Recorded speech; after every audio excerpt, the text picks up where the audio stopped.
Hey everybody, how you doing? I think I have it together today. Hooray! It's been a little bit of a weird week. We actually, after we streamed on Tuesday, we had to work on our washing machine. We are leaving town for a few days and, well, almost a week. And we are going to Dallas, so we needed to do laundry. And so we looked it up on YouTube, and there's how-to videos to fix the problem, and sure enough, man, it was easy. I mean, easy. Our machine, our laundry room is very shallow, and the washing machines are close to the door, so we have our full-size front-loading washers stacked. And so it's a very tight little squeeze, and we used to have our standard washers there, and it, you know, not stacked, but I don't think we closed that door. And that was annoying. I can't even believe we went that long, because we only bought these, I mean, it wasn't that long ago. Hey, thanks, Gator Dave. We're really looking forward to going. We're going to Texas Pinball Festival, which we have been to twice before now. This will be our third time, and it's really fun. You know, it's much like a board game convention or video game convention. I don't know if, well, video games, I went to one in this January, and it was pretty good as far, I mean, it was fun. It was my first of that nature, and Mike from our show, I went with him, he's really into that stuff. And it was a new show, so it wasn't really fully together, but it was still cool. And so I was happy to do that. But so the video game one is the same idea. People bring their machines, and they actually had pinball machines at the video game one, but at the Texas Pinball Festival, they have machines, vendors bring their machines. Stern has a local dealer bring a bunch of machines that they send to them, and some of them they just sell them off at that weekend. And so they have machines, and then you can get free admission if you bring a machine or machines. And what's exciting about that is it's lots of really cool either older games or restored games. And so we've had a great time checking all that out. What else do we have going on there? There's vendors selling stuff, mostly like smaller cons where, I mean, there are some, I mean, pinball's small. There are some vendors that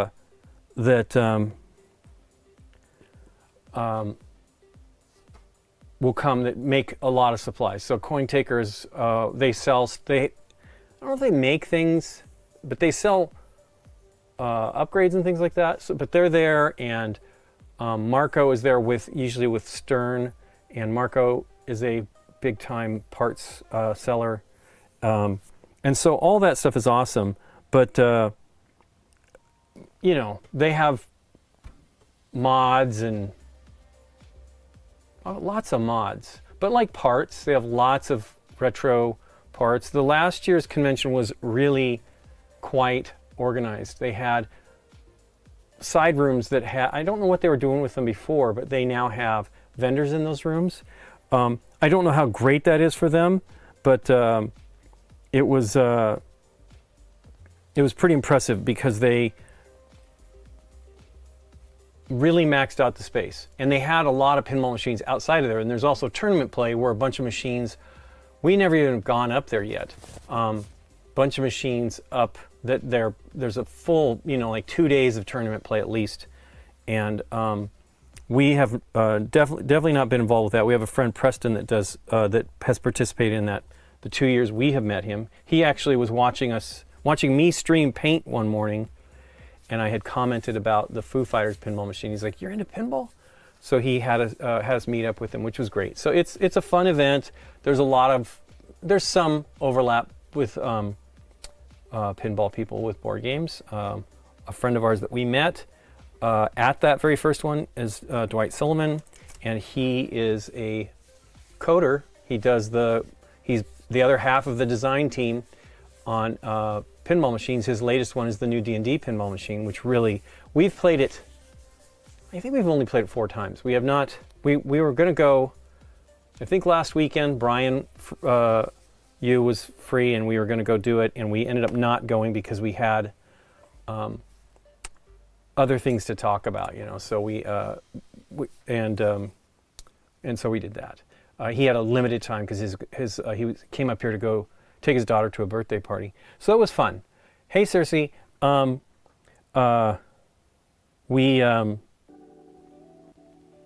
have painted. I might as well cut to the table. I have been painting. I might as well pop these. This is fun. I really love the silicone fidget poppers for cleaning paint. Now these, I think both of these are actually speed paints. Somebody said on one of the streams recently, I said both speed paints and contrast paints, and then I said that Games Workshop or Citadel sent me the latest contrast paints or speed paints, and I meant 100% it's contrast paints. They definitely can get mixed up in my head. Hey, some blue yellow paint, because they both make the same kind of, I mean, speed paints isn't really, I mean, it is painting quickly, but it isn't necessarily what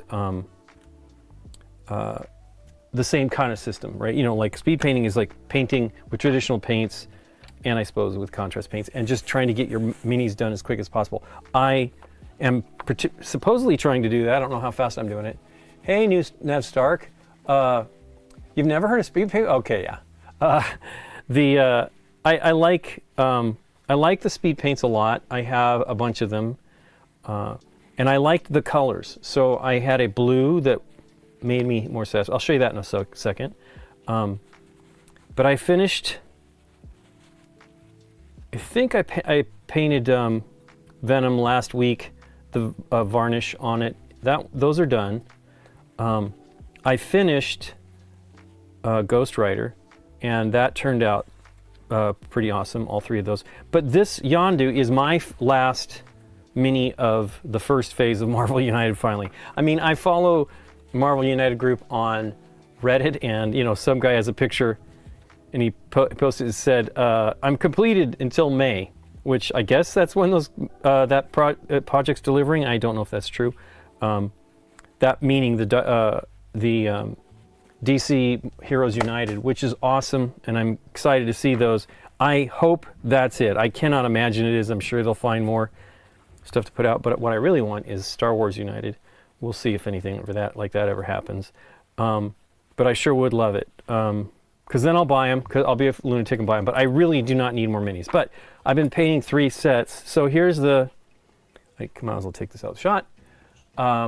No show last Thursday. We did not stream because, well, actually, Candace was supposed to be here today, but a week ago, we had, Eric had some health stuff, so he wasn't doing well, and so I just knew I wasn't going to be able to properly run the stream, particularly because I don't know all of his. We use a thing called a Stream Deck. Is that right? Yep, Stream Deck. I get that confused with Steam Deck. That lets you basically use macros to cut between stuff on the from the cameras, and it's essential. Like, my problem is I don't have this touch thing together. So what I've been doing, like when I started today, I cut to me and I immediately switched to the next camera, so I'm ready.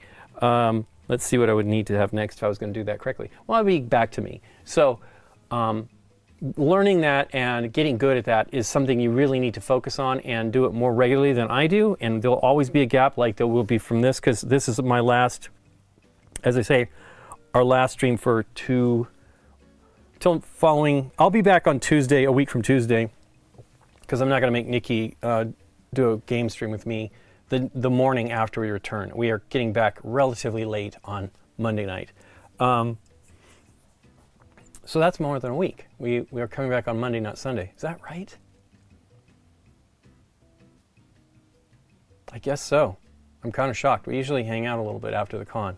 Wow. I don't remember. Maybe we're coming back Tuesday. I know the flights were expensive, so that's probably true. Yeah, no fun. Health stuff is no fun. But he's doing good. We had him on. He ran the stream on Tuesday, and then today, Candace was going to be here. We were going to paint. I do not remember the game. I was excited to check it out, though. She recently got it, and I don't think it's filled with minis, but it's got minis, and so she wants to do that. We're going to do that when I return. And that'll be fun. And so she'll be here, and we'll figure out how to sit her next to me. We've done it before, but it's going to be a little tight because we've changed things in here since she was last here. I actually put my 3D printer and stuff over here to the left of me, which I already had the resin printer over here, the printer, the curing box, and the cleaning box. So I need to try to figure out some way to properly squeeze this in. I think we can anyway, because there's really only so much. There was only so much. I took away about 8 or 10 inches, probably 10 inches of space on the edge of the desk over here because I put in another. I wrapped around our shelving unit that I made a long time ago in our first apartment, and I extended it so that I could put a paint rack up here, and it's been great because it's right there. It's in. I can see everything, and it's right there within arm's reach. So it'll be a little bit challenging. But she couldn't make it because number one, she's got a wrist brace on, and it would make her uncomfortable to paint. And she also has some project filming she's doing. So I was said, please just take it easy and don't worry about it. We'll do it when I get back. But it'll be fun to have her, and I want her to get to painting. That was part of what she wants to do. Is like. I think she went and bought stuff that when we filmed or when we streamed, goodness, at least a year and 4 months ago, I think. Maybe not quite that long.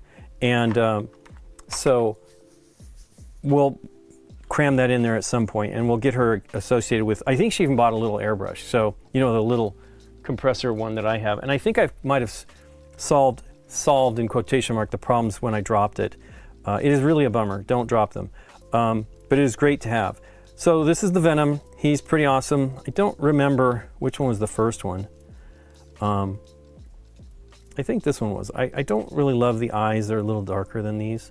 But it's still great. Let me double check that one. Yep. Then here's, I did 3 of these. Ghost Rider. He turned out really awesome. I will tell you though, there's a lot. I did some extra work on cleaning the mold lines, but I'm really happy with how these turned out. They're quite cool. Did I use stencils for Venom? I did not. You know, suitably confused. This is one of the things about this. I'm showing kind of the easy way. Now, I'm a reasonably decent painter. Anytime anybody's like, wow, you did a nice job, I kind of don't believe it, but our friend Sebastian really complimented me on the Crimson Court minis I painted when we visited last October. And I looked at his and I'm like, oh wow. I mean, his are great, don't get me wrong, but I had just done some things on it and he was actually looking at them for a while. But I love the flame on these. I love the flaming mohawk. It turned out quite good for. I did not airbrush this like I did with Dormammu. I decided I wanted to try to do it all by hand painting. And I think it looks good. It looks roughly equivalent to Dormammu. Is he right here? He is right here. I mean, Dormammu is pretty cool though. And it is, so I airbrushed all of this, but I hand painted this stuff here because it was too close to the mini for me. I wanted some overspray because I wanted like the glowing of his hair, fire hair. So I think they turned out great. They haven't been varnished. And I really actually like the miniature. It's pretty awesome. So that was fun. And I'm having a great time doing 3. I mean, in my opinion, these are the closest 3 I've done. Well, Venom's pretty close too. Hey, Big Horse Gaming. But it's not hard. So suitably confused, let's see here. Let me show you some primed minis. I have Scott's, but I made, shoot. I mean, I could show you one of these. They're not, these were rattle canned, so done with rattle cans. Oh wait, here we go. Here's one that I did. In these, I sprayed it black, then sprayed it gray. So as black as I could get all over the place. I think I did a pretty good job on this one. Then I sprayed gray at a 45-degree angle with my airbrush, and then I spray white directly from the top. As I've said many, many times, I cheat a little bit and put a little bit more emphasis in the face so it's not so dark. They end up looking like they have 5 o'clock shadow if I don't do that. And then you use speed paints, these contrast paints or these speed paints. Here are some contrast paints. This is a Gore-Gruntifer, which is awesome. And then here is, I don't know that's the same thing, Satchel Brown. That's probably a leather, because snakebite leather is the speed paint, contrast paint one. And these are designed to show they're semi-transparent, sometimes quite a bit transparent. I painted one recently when I did Nebula, and it was super pale. Here, I'll show you the one I ended up. I had to do multiple layers, and I'm very nervous with that. I mean, contrast paints and speed paints are actually relatively thin. They're not as durable as acrylic, but guess what? Acrylic's really not that durable. If you're gonna bump it or whatever a lot, handle it a lot, you take the paint off. So I feel you must varnish them. Some people, I was never a big varnisher until I started doing this, because I knew I was handling something recently and I started to rub off some of the color. I'm like, well, this is not good. So it wasn't that recently. I bought the varnishes. This is one of them here. This is the satin finish, which is a little too shiny. I always have to put a good amount of matte or ultra matte into it to do that. Here's the matte. These are about 10 bucks. They go a long way. I have not airbrushed any, I'm sorry. I do want to do that, but that's one I want to do outside. I airbrushed something literally for 30 seconds once, just to test the airbrush. And I think I was priming something indoors, which do not do. You have to wear a respirator. And ultimately, you really want to ventilate. And I generally like to spray outside, and that is why this compressor failing is a bummer, because, I mean, it still works, but it's actually pretty good, but it's loose up here. When it got dropped, it just landed like flat on its side, and it has a leak up here. So I'm thinking I can either glue or tape it closed, because when I do this, no leaking, and it shuts off like it's supposed to.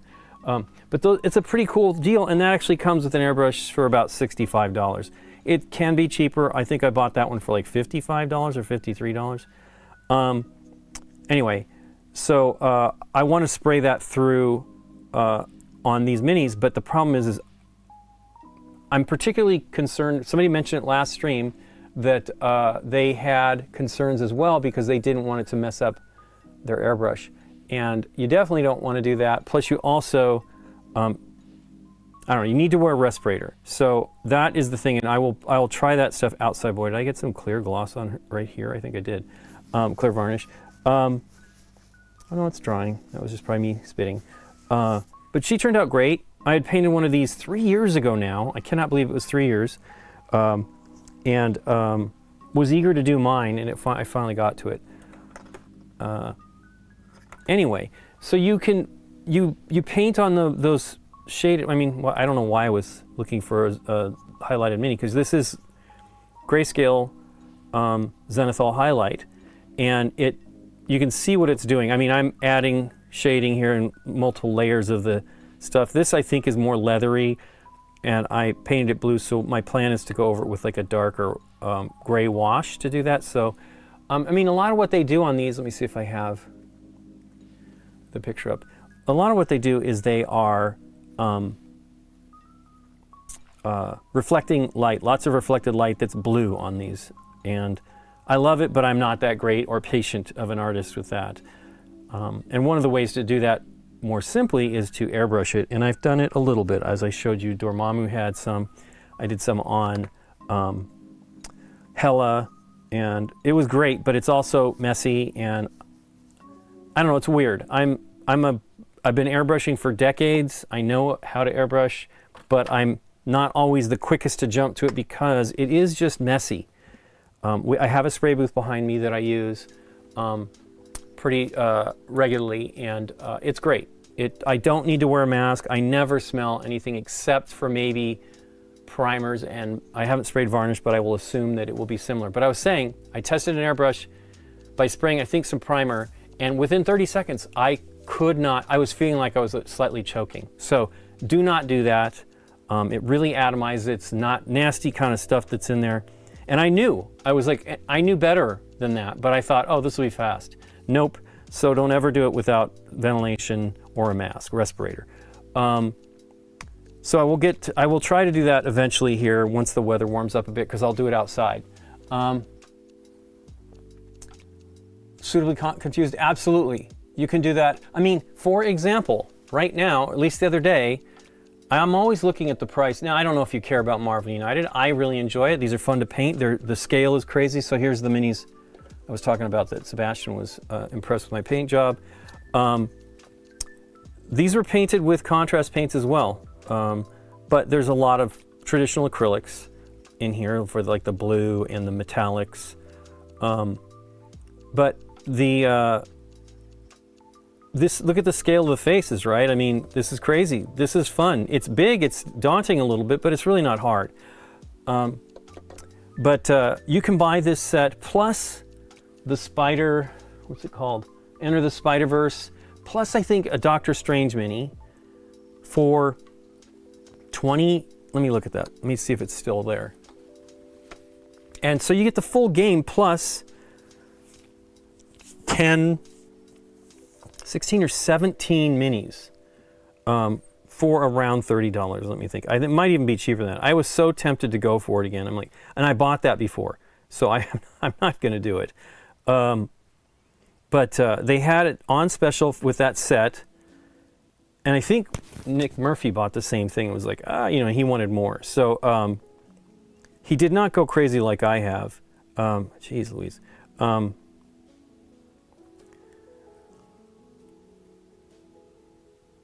So it's 30, yeah, check that out. It's $35, but with a coupon, it's $24.05. That's a great deal to get some minis to get you started. You know, it's a little bit more forgiving because it's large. You can paint faces and stuff like that. It's a great deal. I think I paid $22 maybe the one time I did it, and it was such a good deal. But I sort of want to do it again, but I do not need it. I don't need more minis. I have so much to paint. I have right here next to me Starcadia Quest, which is one I'd like to do because it's not tied into any specific branded IP. So I could paint these however I want, but I like the following the guidelines of the comics, right? I want them to be recognizable, so I have no problem painting them that way. So we'll see what I get to do next. But the goal is, I think I was saying I'm gonna do Marvel. Well, I probably will do the main box of the Multiverse box set. I think that's what it's called, Marvel. But it has some great stuff in it, and I will get that primed and start painting those. I am still trying to be done with these as well. I mean, I have Scott's and my friends to paint, and I need to get to them. But I'll do that off the camera. I would really like to move on from the first box. I'm so excited to be done. It's still only $40. I mean, really, it's not that bad either for that, right? You get 10 minis for $4 a piece. Yeah, Canada, it's kind of frustrating. I don't know. Plus the whole silly trade war stuff that's going on. I hope that this eases up at some point. I just don't understand it. I believe they're trying to, push manufacturing here to the States, and like, good luck. They've been trying. Anyway, so let's get back to this. I really spent a little bit too long on it last. I was having fun though. I came out here to fix our game table. We had a problem that's been with it for the whole time we had the table, and I decided to take it apart and fix. Well, I did a big fix on it recently, and then this was just a quality of life one because I did not want to murder myself. I got a splinter in my. Do I still have any of it left here? No, I got a splinter in my hand. Just wiping the table and caught my finger on this thing that has been a problem since we got the table. And so I was eager to not do that again. How much do I paint one sitting? Big Horse Gaming, not 85. It's very different. Usually, I watched actually Lila Mev Miniature Witch. I can't remember, but I call her. I know it's Lila Mev is her channel name. She was talking about just getting to do 10 minutes. You know, sit down and do 10 minutes and don't sweat it, because she's 100% correct. If you just get down to painting a little bit, often you'll continue, but it means that you'll at least be improving and keeping your skills up, even if you only paint for 10 minutes. But you end up getting to where you like, oh, I can do this and I'll make this, and if I can get here, I'll finish, right? So it's actually a very good idea to try to keep active painting.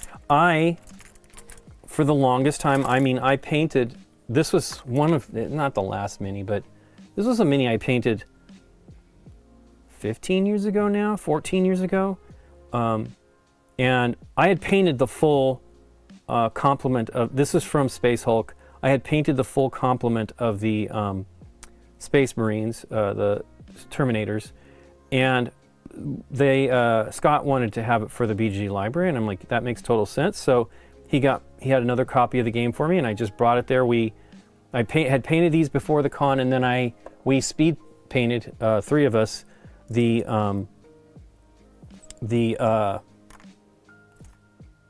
Gene Stealers, and it was great. I'd never painted like that with friends.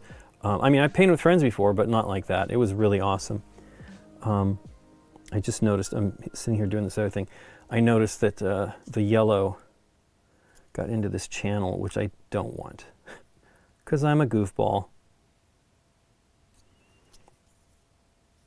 Both sides. Terrible job.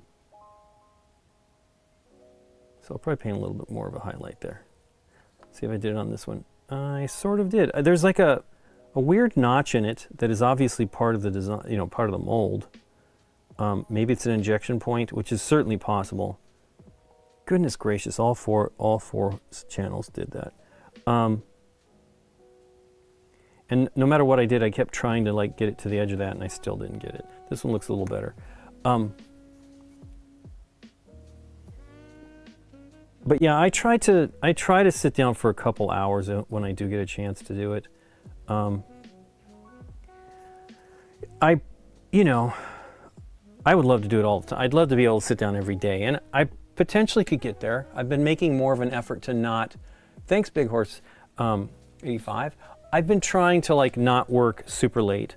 I've been working further ahead of the schedule when I know what's going on, right? That's part of the issue, that I tend to overthink it a bit, like what I'm doing and deliberateness. So I'll do a lot more of the same thing at once, which is not like I didn't create this, but it means that I kind of I'm in the mode and I can get a lot done.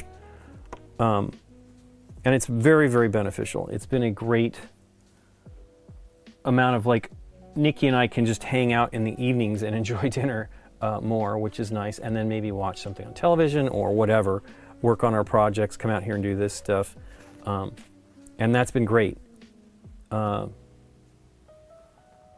noticed my wet palette, which has all these things in here to prevent mildew, had mildew. As a matter of fact, let me see if the paper's here. I pulled this out. It's damp. So, but I don't know if you can see it. Little dots of mildew. I'm like, what the heck? Now the sponge. It turns out the sponge was still a little damp, even though I squeezed the heck out of it. And that's not great. But this is the new.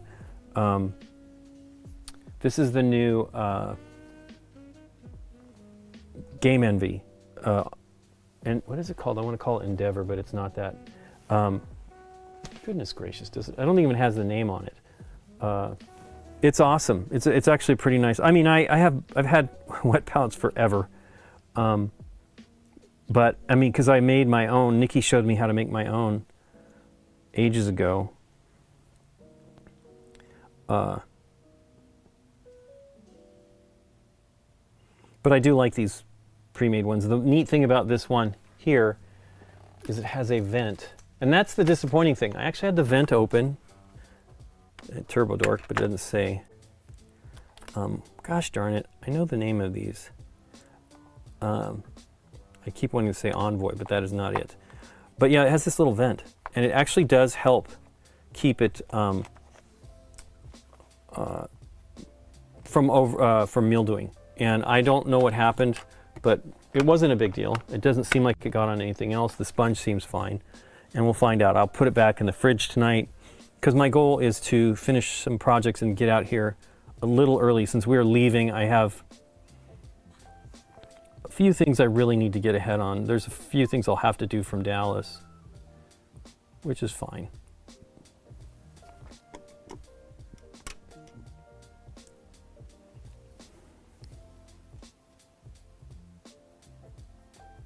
Spider-Geddon. Oh yeah, that one's, I mean, that's kind of steep, but you know, I don't know if that one's gone down that much. I painted that one.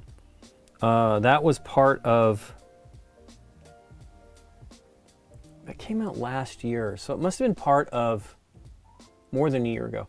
I think that was part of the X-Men set, which I don't know for sure about that.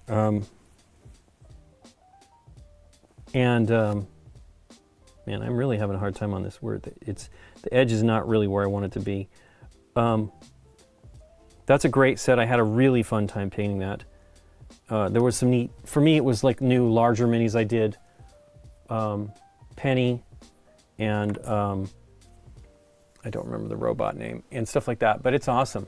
But you know, the one that's the Spider-Verse, that is like the Sinister Six, or is that a different set? I believe it's the Spider-Verse one. It's sitting right here. Let me see if I can pull it out. Actually, I can show you like my first particularly favorite mini that I painted. Although I really loved the Red Skull. Yeah, this is the Sinister Six. But I painted the Green Goblin, and I really was very happy with the end result. I should have airbrushed more, but you know, I was winging it. But he turned out really cool, and I was very happy with the face, although I wished I'd cleaned that mold line a little bit better. But I should have airbrushed this. But he was cool, really, really cool. And this is actually 5 minis, so it's not 6, but it's got Spider-Man. Yeah, this isn't the Sinister Six one. That one has Dr. Ock in it. So that must be another one from the first wave. I'll be painting those again because I have some of Scott's that need to be painted on that. But it has Spider-Man and Spider-Gwen and Miles Morales and Spider-Ham? I can't remember what they call it. But they're all fun. And you know, so that's 5 minis plus Doctor Strange and then the 10 from the main box. It's pretty great. Pretty great deal. I wish that it was applicable in Canada. That's really kind of a bummer. Gosh darn, I wonder where the Spider-Verse, the Sinister Six is. I knew that it had that name, but I'm really happy. I mean, you know, it's not really that far along, but considering I've been painting more than one set for a while now, for a year, more than a year, that's been awesome. And now that I have Scott's, but I got to tell you, it's pretty great. I had such a good time painting these sets of 3, the last few, that I'm really happy to be doing it. I actually asked Brian if he wanted me to do his as well. You know, I'm like, I can do it. I'm on them, but I'd rather not get too crazy. So we need to do his jacket. It cost us $92. Whole set he showed for 34, same set as 92 CAD. Wow. Bummer. I'm not a I mean, I like this color, but I was having a little bit of issue just keeping it smooth, but it looks fine. I think I went in with it too intense. Although I've got to tell you, first coat seemed perfectly light and everything, so I did several layers of this, so I might have just gone a little too far with it. With his skin. It does not, it looks good though. I'm not dissatisfied with it in any way. Let's see. So, purple. I feel that this murder scene is the color that I want for the jacket. They actually have like a very deep purple color for these chevrons on his jacket right here. So I will paint this first and then do that. And then I'm gonna come in and try to do the dark. I'm probably gonna use Basilicanum Gray to bring down the intensity. I really wanted this to be bluish. And I don't know, like his shirt is like the same, maybe a different color. But you know what? It looks like it's a different color. It looks like this is kind of a coat with no sleeve, coat with no sleeves, maybe.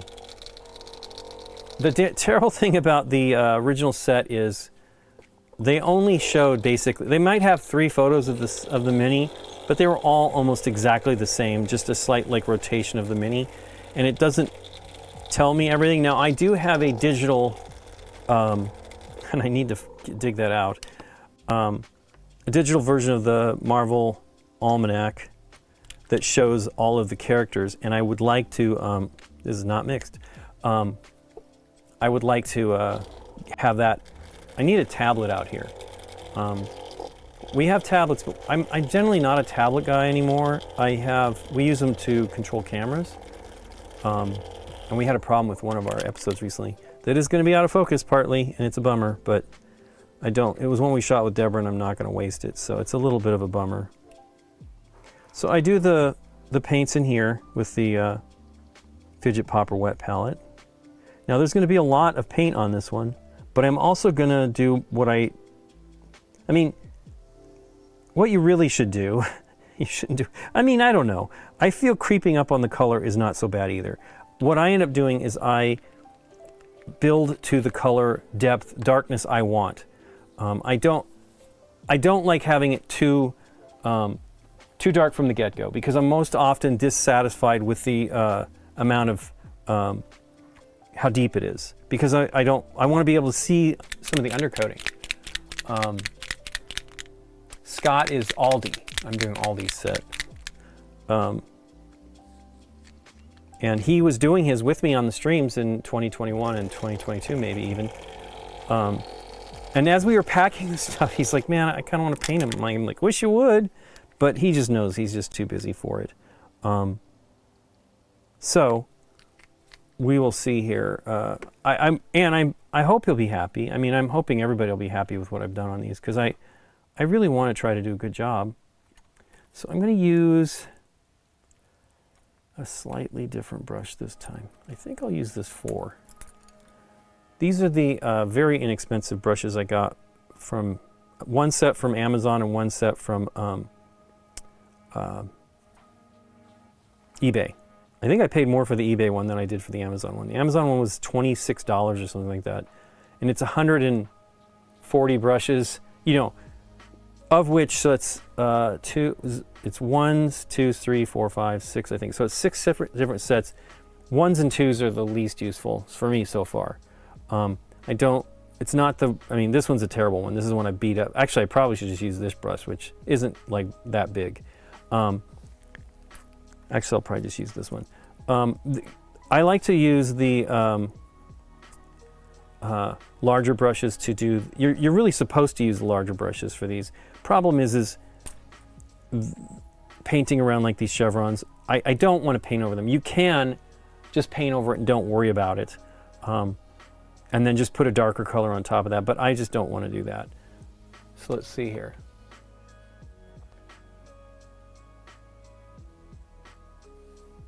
So yeah, Aldi was painting with me. It was really fun. I mean, I would love to paint. I would love to have a local friend paint. I used to paint when I painted 40K and played with our friends, local friends. And it was great, and it just, everybody, real life set in. Those guys were just out of college, and I was a few years out of college. Well, more than a few years. And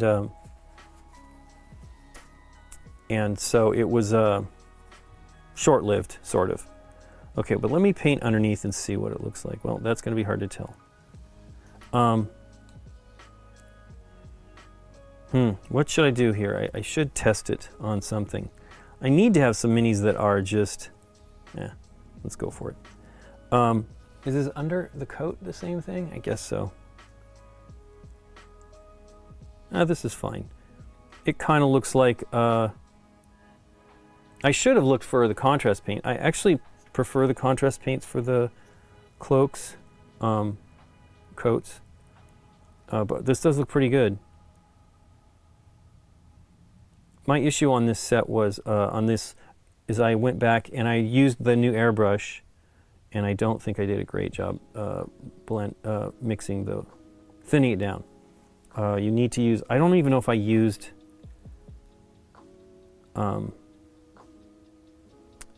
airbrush thinner. I think I have some from, maybe not though. You generally kind of want to use the one that the manufacturer makes for it, but most acrylics are relatively the same, and so it's not that big of a deal. But if you can, try to use the one that they offer. I don't know that I've seen it.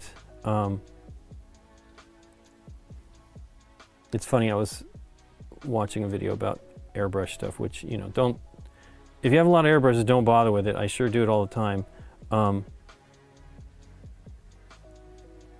Because all it does is make me want to try another airbrush, which I don't need to do. There's a great guy, the Art Workshop. He buys the airbrushes, and he is an airbrush artist. Just amazing, photorealistic airbrush stuff, really nice. This is kind of coming out a little splotchy, but this is probably going to be a single coat and I'll be set, because it's pretty much the darkness I was hoping to get to. It's a little darker than, you know, he's a, what do they call them? I was saying reverb, is that what they are? I confused the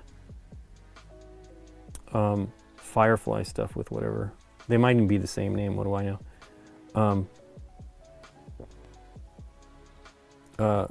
That's not Reavers.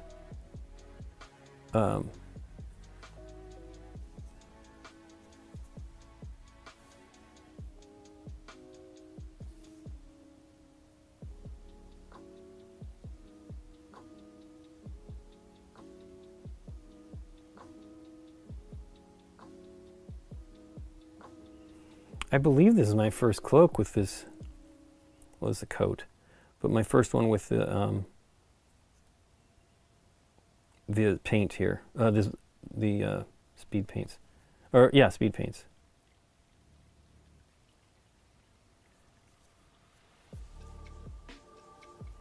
I don't know why I've mixed so much paint. I'm not making 3 of these. That is one of the funny things about it. These just always focus. I want to make get a new cup for it. I have a, you know, coffee cup given to me by relatives that I use for this. But I need something kind of modular. I saw a fantastic 3D print, but it's not modular, that was like a paint can with a segmented insert, but that's not what I need. I suppose I could try to split it up or rebuild my own. It's been so long since I've used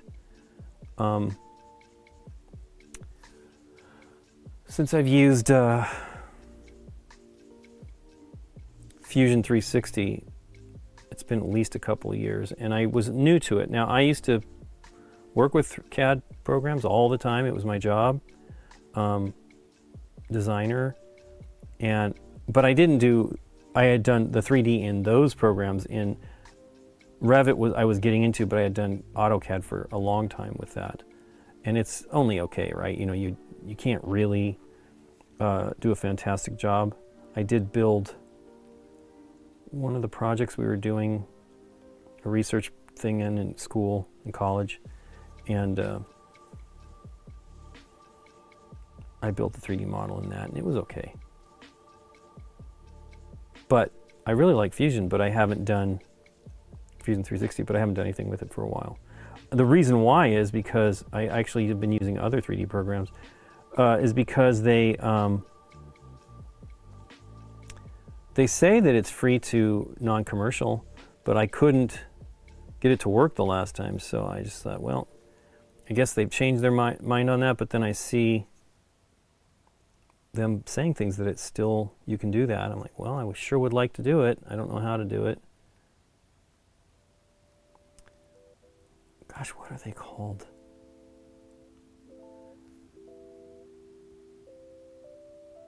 Ravagers, right? Is that what it is? Yeah. Heck, that might even be what it is in Firefly.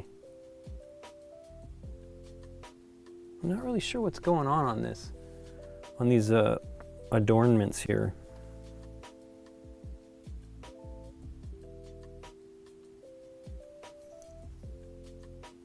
So I don't want to go in with around his collar because I'm afraid to get it on his face. So I will come in with a smaller brush for that.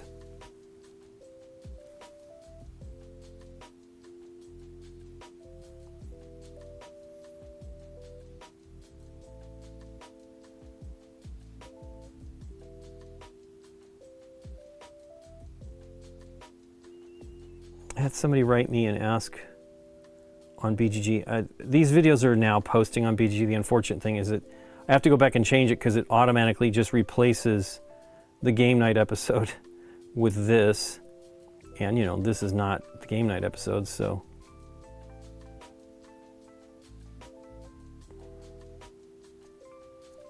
I could probably do, well, I mean, I've done lots of painting with these. I've kind of gotten chicken, to be honest with you, because I end up getting tighter and tighter stuff I'm working on, and I do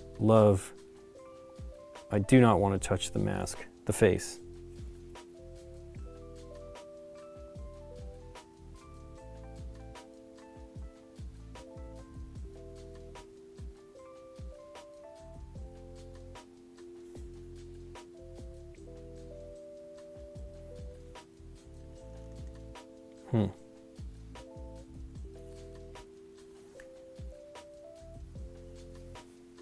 Well, I also have decided to try to use, I mean, I've said I was going to do this, but use less paper towels. I have a Swedish sponge over here that is pretty great.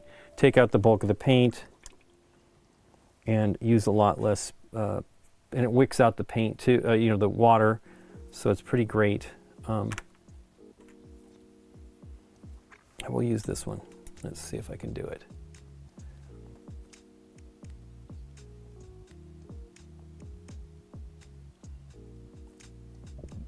Hey Ray, you're liking the contrast, the speed paints on the cloaks? It looks pretty good here on this coat. I'm impressed. It was looking kind of splotchy, and it is a little splotchy up here. I'm not really sure what happened there. Probably the undercoating is not great, and it might have even been touched.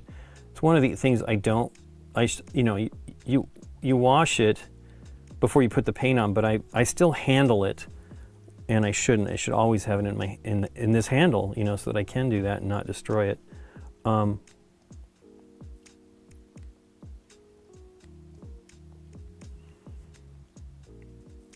But yeah, there's a lot of interpretation, even with these photos, of what is going on color-wise or how things are painted. You know, basically the backside I'm always just guessing because this first phase had no backsides shown. And it's not necessarily that hard to come up with what the paint scheme is, but it is a little frustrating. The following two sets had two angles, front and back, and I really like that. And the newest, they haven't done any updates of, or maybe a few updates of things that were painted. And it is a bummer because they have a book that how to paint this stuff book that they're doing, and I can pretty much guarantee they're not going to have photos of 120 miniatures or whatever is in that third, or excuse me, it's really the first wave of the DC United. I don't know. It's funny that it is called DC Heroes United, and it's like, but it's not all heroes, so I don't know what must have been some sort of branding thing with Warner Brothers, because I think it was called DC United initially, and then they started calling it DC Heroes United. I think before the campaign was done.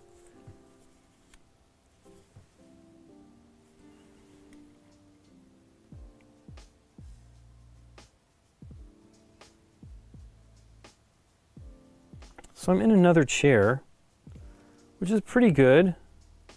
It gets me closer to the work, which is helpful.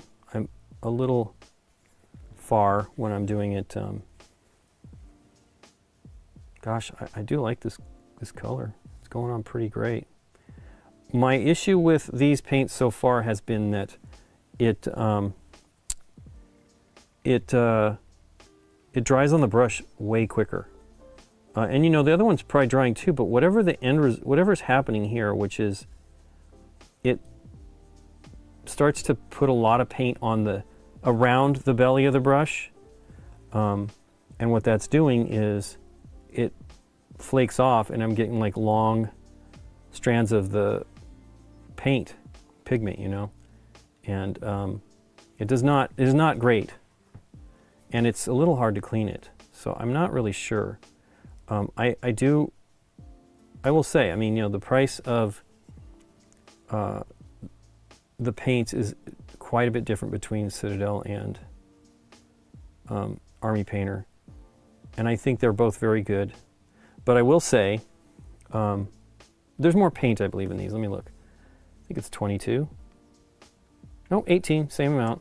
I think I've looked at it before recently. It's a couple bucks less, at least, maybe $3 less. And I will say that is a lot, but the speed paints have lasted me forever. The only ones I've run out of so far have been ones that I've spilled half of the bottle. And that's another case, unfortunately, for the Army Painter, is that they are in dropper bottles. I will now say, though, every bottle for me is every bottle is not great. They all have issues. These I've had. Number one is I've squirted the lid right out, the eyedropper part right out of the bottle. That's one thing I've learned is you should not squeeze hard. It should never need you to squeeze hard, these bottles, if it's not, because it's pretty thin paint. If it's not coming out, stop, and then collaborate and listen. And then get a paper clip and poke it out. Someone suggested I tape a paper clip to the, gosh, what did I do with it here? I need to put it back where it's supposed to be, then I don't look for it. Here it is. I pin-viced a little hole and then stuck the paper clip in here. I need it over here, right by visibly. And so, you know, I can just poke it in there and make sure it flows out easily enough. I'm going to put that right here where it's supposed to be, so that I know to just look right there. Trying to build better habits at the desk so I'm not wasting time looking for things all the time. That has been part of my issue with all of this. You know, it's like our game collection a few years back, we just did the whole thing in every shelf is in the library in like numbered. So like there's a letter out here in the studio, there's a letter for each rack of shelves, and then there's a shelf number. I don't do any finer than that. I figure if you can't find it when you're looking for it on a shelf of just, you know, however many games, it's not everything, you got issues. Now, just the other day, we're looking for something, we couldn't find it, and we still don't know where it's at. Now, it had been pulled off to actually play it, so I'm not sure what happened. The number that it is listed as would be where it should be if we've played it on the show already. So Dave borrowed it one time, but I thought he'd given that back. Pretty sure he did. So I don't know. Now, can you believe I actually put speed paint medium in here? It's still pretty dark. But I do like the color. It's not the red. This is more purple than the red of the Ravagers. Is that what I said they were? Yeah. But hey, Ravagers is a movie. It's not the comic books. And these are not movie specific necessarily. Now, I have noticed things that is definitely following what's going on with the movies even before the movie comes out. These minis will be out before the, you know, project's even announced. So I don't know how far ahead they work on character design for this stuff. I know it was top secret. Eric told us about, you know, all kinds of NDAs and stuff when he was doing it. And I really like it. He does not have, he's too busy to work on it anymore. So, oh, what's his name? No, not Maurice. He's been doing it all himself. Now, he was really, according to Eric, the like the comic book lore guy. He had it really down. So, and Eric was the game mechanics guy. So they don't really need, they've got to kind of establish what it does, and you just got to figure out ways to get the characters to sort of work with the thematically how they are in the comic books, and it's pretty fun. But yeah, I want to do the multiverse box set because I want to do it on the show, but I actually want to do it where we use, anybody can use whatever they want, and we will use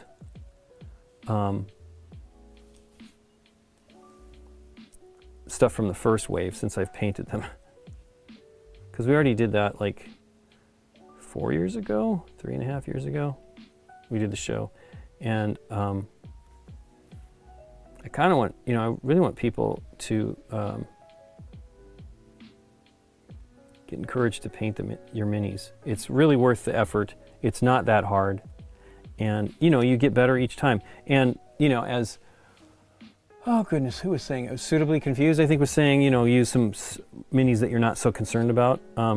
Somebody wrote me on one of the videos, I think the last paint stream, that he was asking questions about doing his Star Trek missions, I think the game was.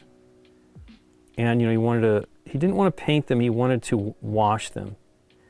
And so I gave him some advice. I suggested doing it with speed paints because, speed paints or contrast paints, because you can get the level that you want. It's not as sticky, although speed paints are a little stickier than contrast paints when you handle them. Because, you know, you paint them and then you got to leave it alone. And speed paints, well, it's not surprising. Speed paints are a little bit more like the strong tone and stuff for me. Whatever they do, they're a little stickier when you are just trying to finish the mini is usually what happens to me. I'm painting it and it starts to stick. And I don't find that as much of a problem with the contrast paints, but contrast paints have their own issues too.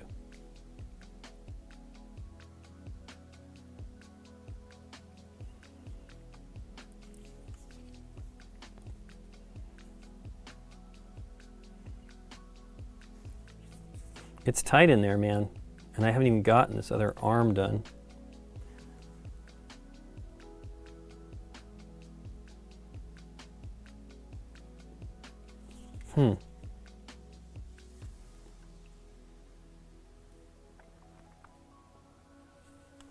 One of the things you don't have to kill yourself on is painting where people can't see it. It's not worth it. And what I end up doing every time I do it, and I try to do it all the time, is make a mess of stuff I've already painted. So my suggestion is just to look at it, see what you can see. Like, I can see that it's accessible, so it's not a big deal, I'll go for it. But often I just won't paint it. If it's not visible, it's not a problem. And you don't have to worry about like generally it's like the back of a coat, and I have to paint through the legs, and then I drag the brush across painted legs already, you know, and I'm like, man, wish I'd done that coat first. There is, you know, logic to working kind of inside out. I usually paint the faces first. I did not do that. Or did I? No, I had painted the arrow path first. Another one I would like to try to like make sure that it's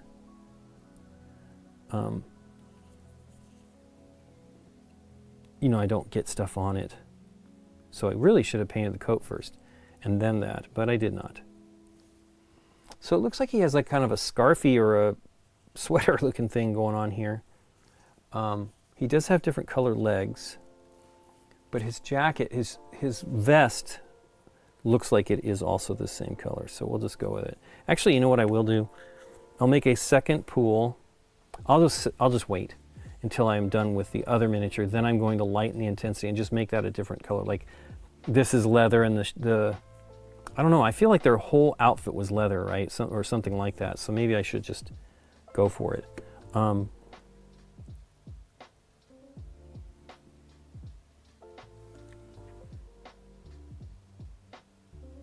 Leather or leather appearing.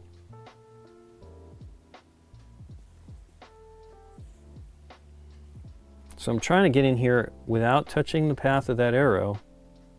I feel like that's going to be somewhat visible. Now this is going to be the crazy part right here. There's a, between two chevrons, I have to paint that. I almost wish I'd painted this, because it looks blue in the picture, his scarf. I wish I just painted it with the paint I had put together for this, for his skin. It's very close. I could have just gone with it that way.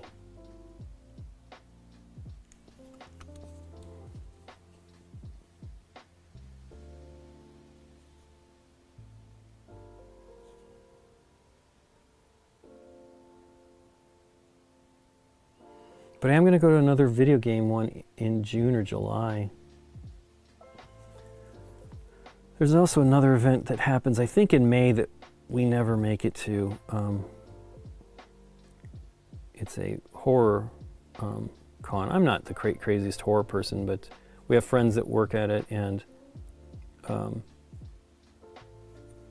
they keep asking us to go. So one of these days I'll make it.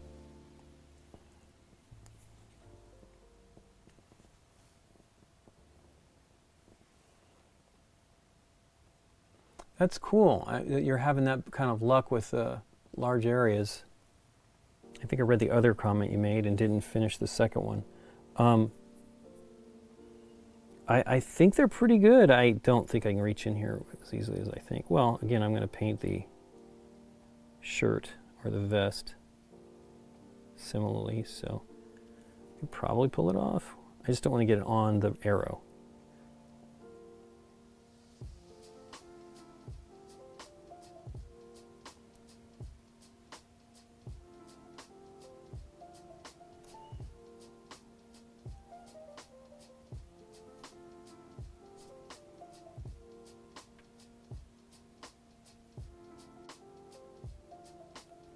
So I got a little bit on this chevron.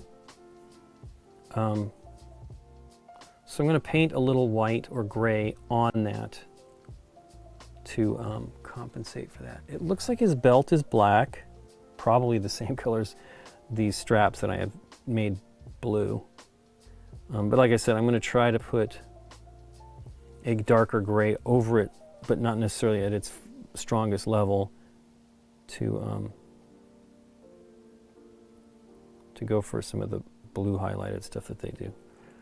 Again, it doesn't have to be 100%, especially since, you know, you look at the comic stuff and it's different all the time, like multiple versions of the same character, but like, you know, different outfits or different eras of the outfits.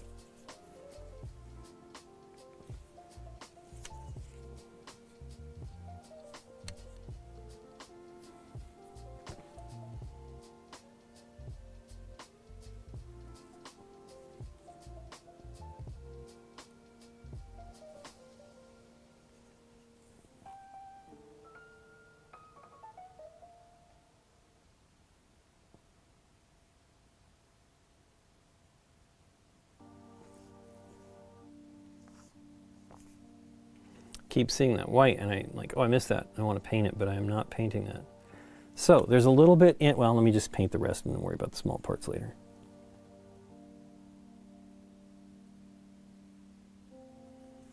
Yeah, this is more purple than I had intended. I wanted it to be more of a burgundy, I think.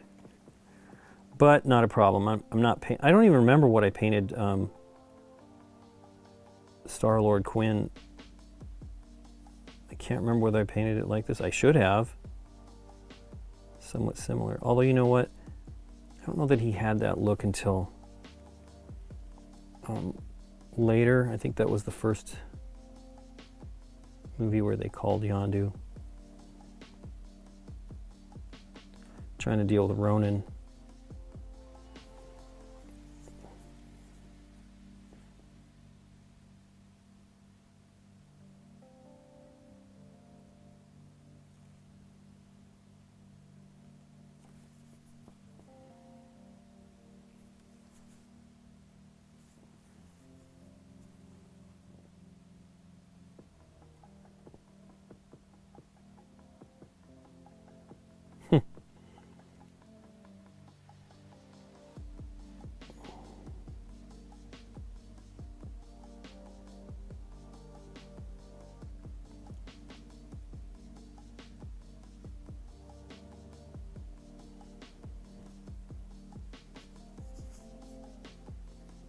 Okay.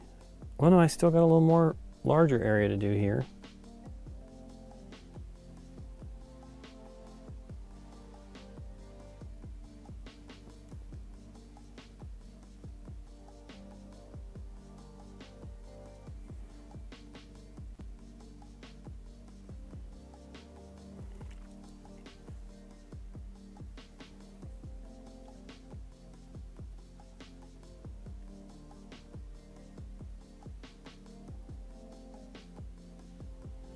This almost qualifies as like, is it visible? Okay, I keep seeing that purple, those spots, and I want to keep putting color in there. Boy, it is windy out here again. We had the fires in January, wind like this, but it is very wet. So I don't imagine we're going to have problems. But man, it is crazy windy. I went out and had to go to Home Depot, and my hair looked like Medusa.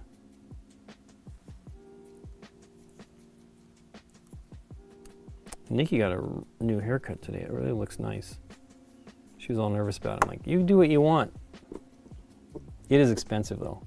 She goes to a very good stylist. She's been going since we got married. I don't know if she went, I mean, I think she met her, but I don't know if she had her doing her hair until the wedding. And then I think I can't remember if she got her cut, because Nikki grew her hair out till we got married, so they could style it.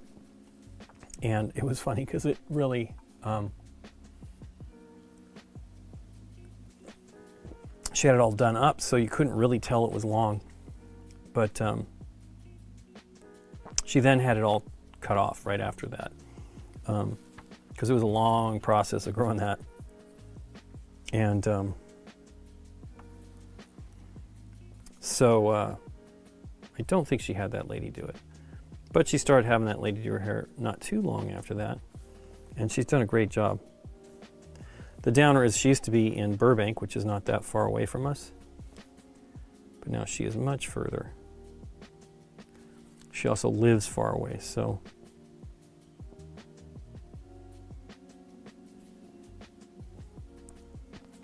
During the pandemic, she was nice enough to send us, Nikki purchased the colors, and we were able to color her hair while we couldn't go anywhere.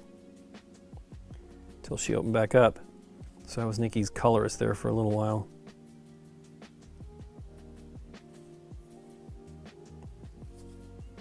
Nikki's been cutting my hair. Somebody said on one of the videos that I need a haircut and go see an optometrist. I'm like, well, I don't think I'd like wearing contacts, because I'm not good at, I have a friend that does not take them out till like the middle of, forgets about it. And I just don't want to be like that, because that's exactly what I would do. Very cool. That looks good. Oh, I still haven't done that one chevron, or between the chevrons. See if I can do it without too much damage.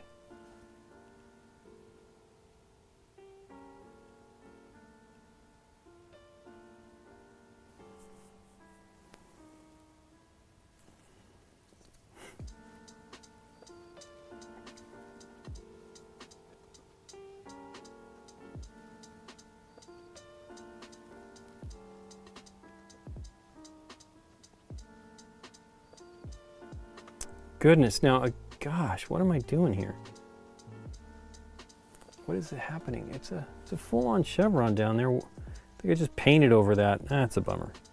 So I need to put some white on. I can just do the dark. It's far enough down there that you probably wouldn't even notice. I'll just put the dark color over it. I feel like these strips on his wrist, those are probably leather. I can't imagine though, because he's got black leather. It seems ridiculous to like have it repeat. I feel like that needs to be blue in there, like part of his wrist. I don't see it on the, and I gotta do his boots are black and his pants seem kind of black too.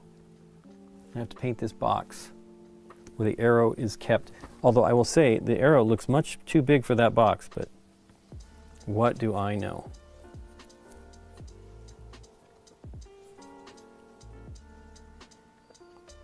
So I think I got some on this scarf slash cowl. I don't know what the heck's going on there. So let's get some gray, bright neutral gray, which is really great.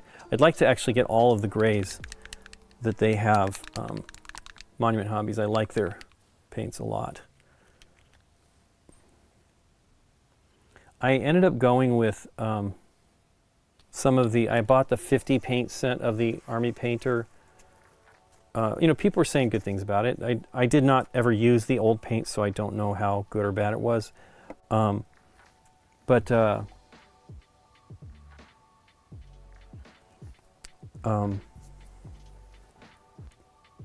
I really like the Monument Hobbies paints a lot. The problem is they are bigger bottles. I have space issues. Wow, I got it on his fingers. Dang it.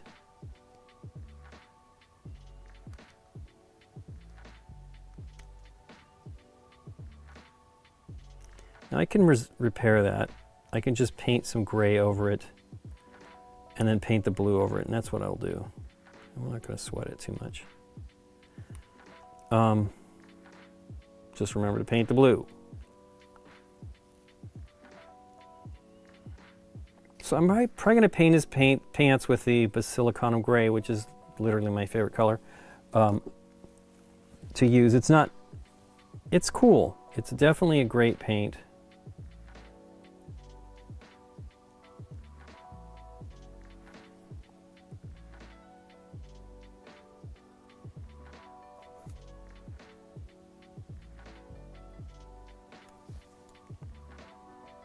I don't know why I'm worried about this, but I see a dot.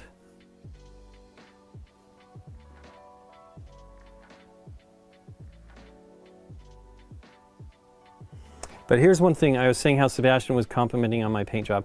I did a nice job. It was about kind of like a week's worth of work because we were there visiting. Not really a week's worth of work. And I was at home the whole time because that was when I had my foot broken. So I only went out one time. Once we got there. And when we visited our friend before the convention spiel, I didn't even go out at all. I was in the house all day long. But that's the price. I mean, I needed to heal.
He does have whites to his eyes, so. These are like the deepest eyes I've painted on these minis so far. Like the iris is very pronounced and the whites are kind of far back.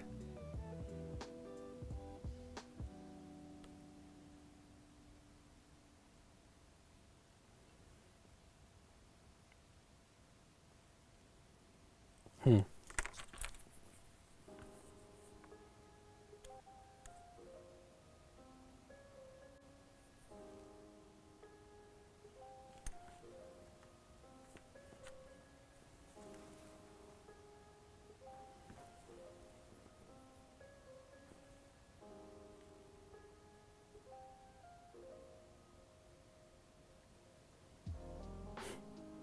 wonder if it's going to make him look cross-eyed.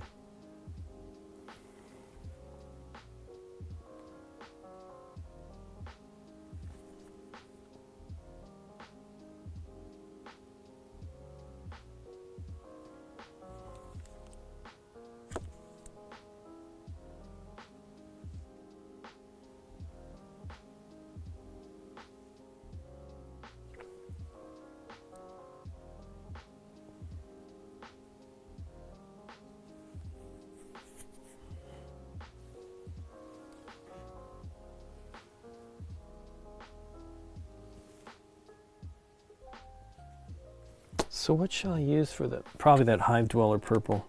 I don't remember, I used that for something else. I did run into a problem with these paints. I wanted to really use this Nuclear Sunrise, and it has little black crystals in it, or black flakes. And I thought, well, is this some sort of an effect? Well, I looked it up, and there was early wave of the stuff that had problems. So I wrote them, and they want a picture of it, but yeah, it's frustrating because I think that color was going to be the one I wanted to use, but I actually should have tried this color, the Gryph-hound Orange. I feel this is similar to Fire Giant, although you can't tell. Different. I mean, there's some pigment in here too. Fire Giant Orange is really the reason why I even bought these paints, because I really like that paint.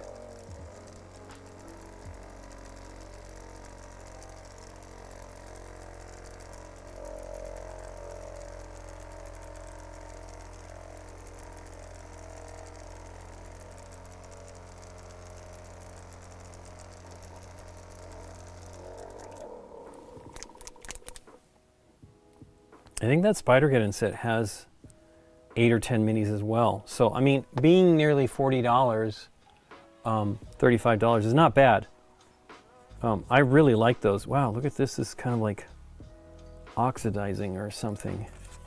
I gotta tell you, I'm not a total blown away by these. Boy, I hope it's not doing that inside the bottle.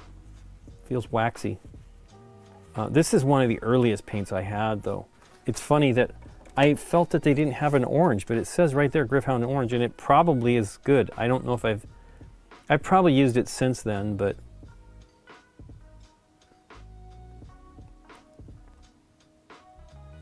his eyes are kind of orange.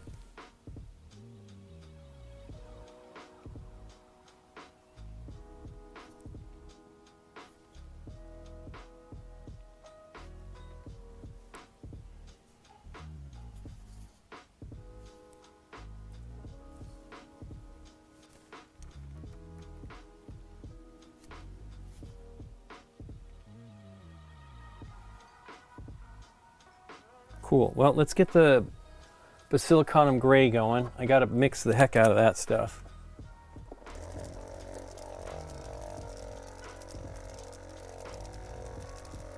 I really do like all these paints. I think that they do a great job, and you can get some fantastic results. And you know, to blend like the flames on Ghost Rider, I was just using water. You can use, one of the things I've done is I put the speed paint medium on and then blend into that. It doesn't dry as fast as water, and it doesn't kind of do coffee stains. Let me see if I can show you the one of these ended up having, it took me some work to actually get it to not look like that. It was doing that because I used water.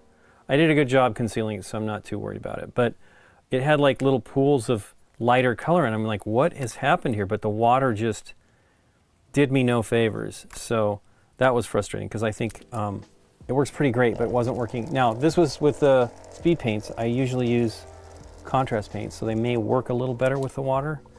Look, there's some coffee standing there. Did I get purple on that? I feel like I did. It's coming off like I got purple on there, so yeah, bummer. I have been doing more of the painting the, putting varnish on and then painting something else. I did Howard the Duck a few weeks back, and I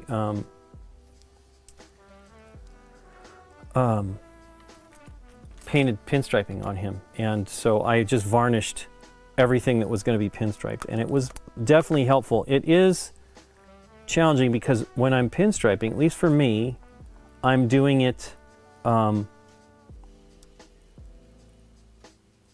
with a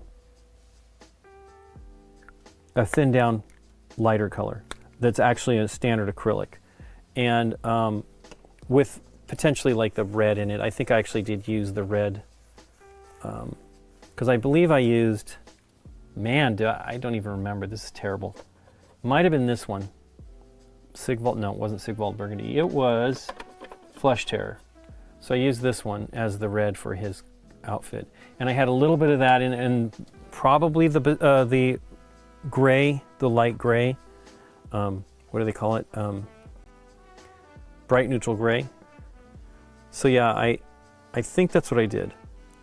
I went in and did that, and then I did a wash of the burgundy over, or that Flesh Terror's red, over it that was super thin down to give it, hey, look at that, it's kind of got a weird look there. I think I need to touch that up. That did not show like when I was doing it, but that's the other thing. You kind of come back and look at them, and make some choices there. I need to mix, that was what I was getting the paint out with. I need to put a little bit of contrast medium in there. I generally start with the contrast medium before adding the color, but sometimes I notice that if I do that, I tend to mix too much paint, which isn't helpful. Although it's better to have too much than not enough.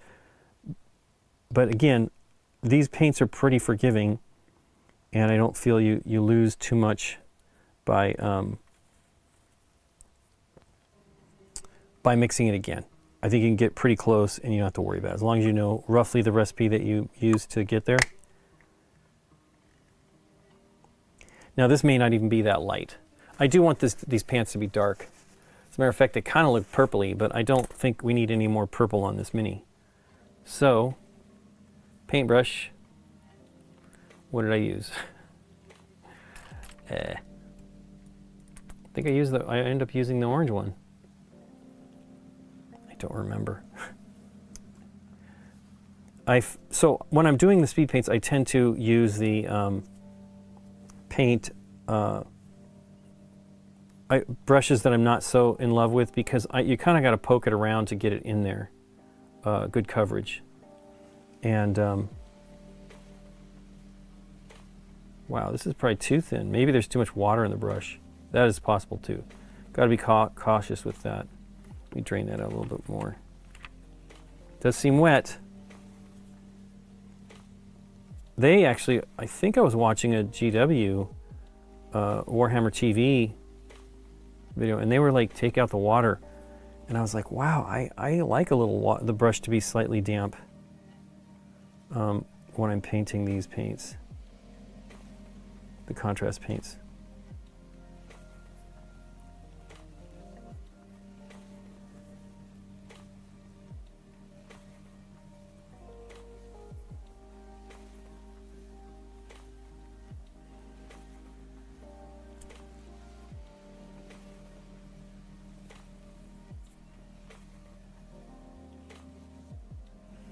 I always say that I feel that blacks aren't that black leathers, but today we saw a lady who had the blackest leather pants on.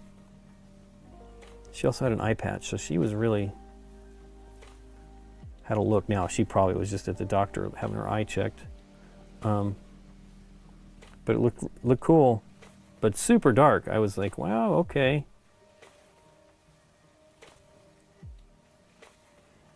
My feeling, most leather jackets don't look that black. So I'm going to let that dry. I am building up to that color. I'm now trying to decide whether I want to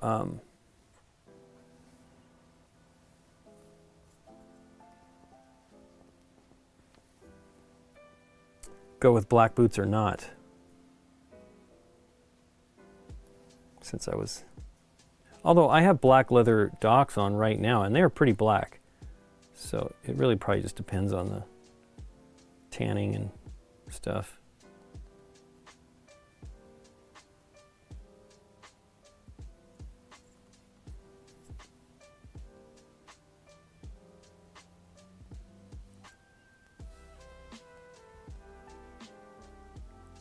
So I used to watch these videos from, oh goodness, I know his name, but it was the Dead Mall series. And it was really great, like interesting, weird stuff. And now it's like so commonplace. At the time it was the beginning of that stuff. And gosh, what's his name? Anyway, cool stuff. And you know, he would be skirting the law because you're not really supposed to go in there, so he'd be sneaking around wearing a camera when they don't, you know, the investors, the companies that own those don't want people to know what's completely going on there, because then they just stay away in droves. But I went deep dive on a Reddit, Dead Malls thing, and it was more of the same, but it was still kind of depressing, just how much effort. And I was saying to Nikki, like, even though I know they were around in the 70s, but it really kind of became a thing of the 80s, where tons of them were opening up. And the crazy thing is there were tons of them around the globe. There was a mall in Turkey that looked exactly like a mall here. One in Costa Rica, one in Venezuela, I think. Just crazy.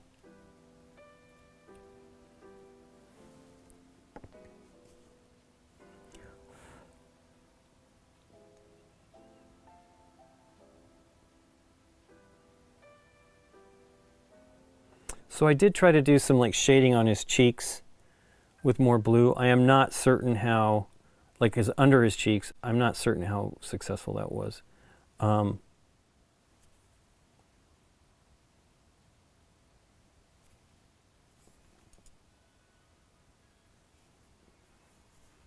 let that dry because it's still wet, and you can tear the finish of the paint if you go in there. So I will now get started on this one's red, since I have the red still active.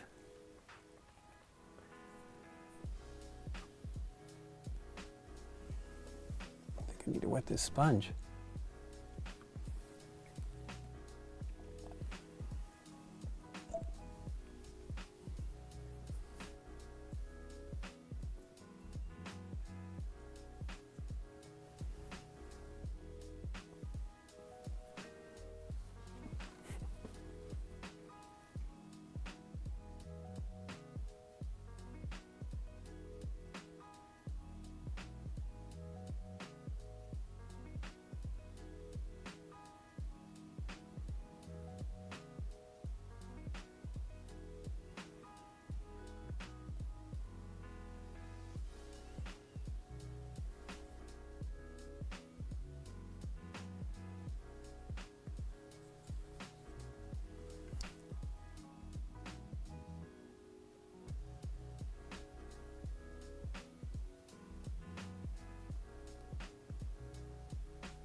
I wonder if I misjudged this color because it's on gray. It really looked like it was the right color when I put it on something.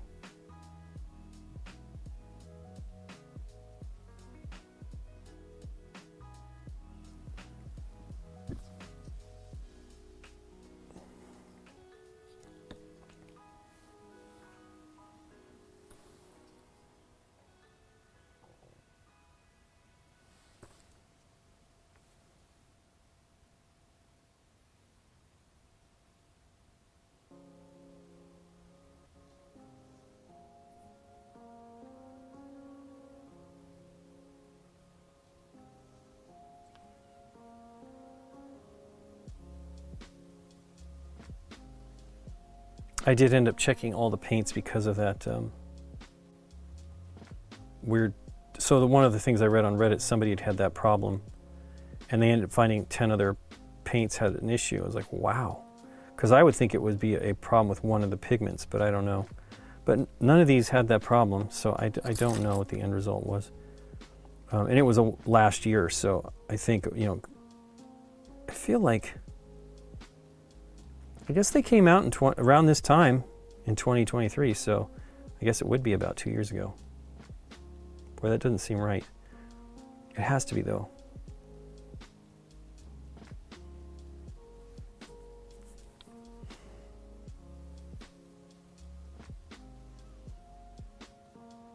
It's all a blur. It's all a blur.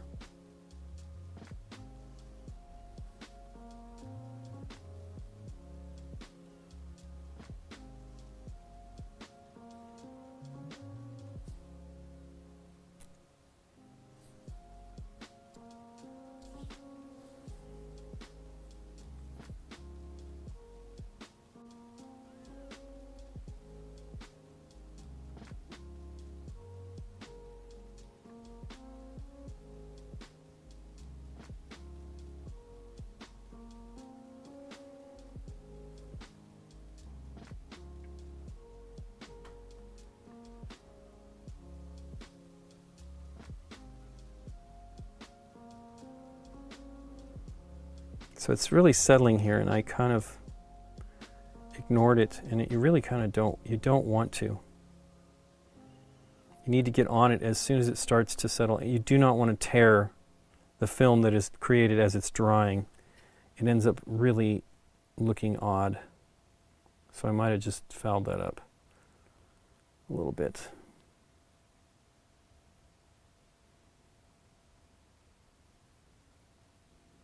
I think I need some new poster tack here. This is not sticking too well.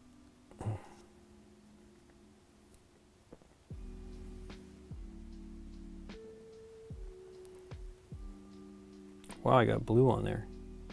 Didn't even see that. Now, I was painting that pretty late last night.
Over the chevrons here, I guess it doesn't matter, but good gosh.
was thinking about doing those shirts differently and I didn't.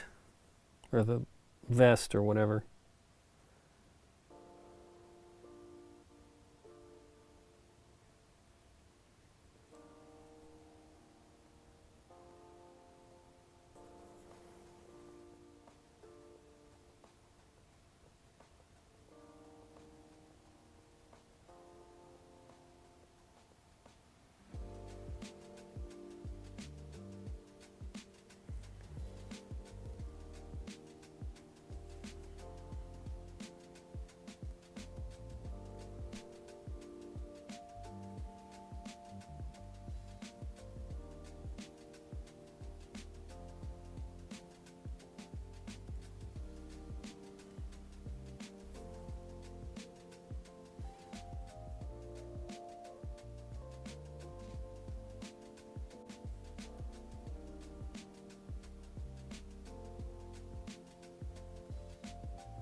So yeah, this is doing what I was saying, where it's paint is drying on the brush and then coming off in little strands that you can kind of see it here.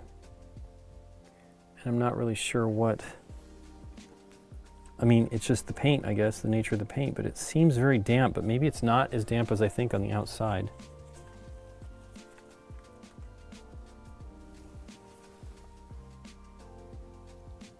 What questions do you have, Lincoln? What do you mean? I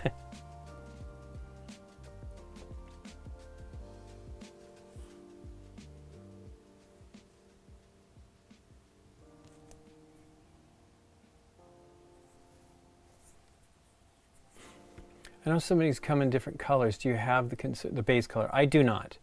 But that is to determine, blue is heroes and red is villains and purple is, you know, characters that swing, that change or whatever. Wow, that just shot out of. So there's a little plunger, a button that you push to change, to open the drain on the rinse wheel that I have here from Masterson.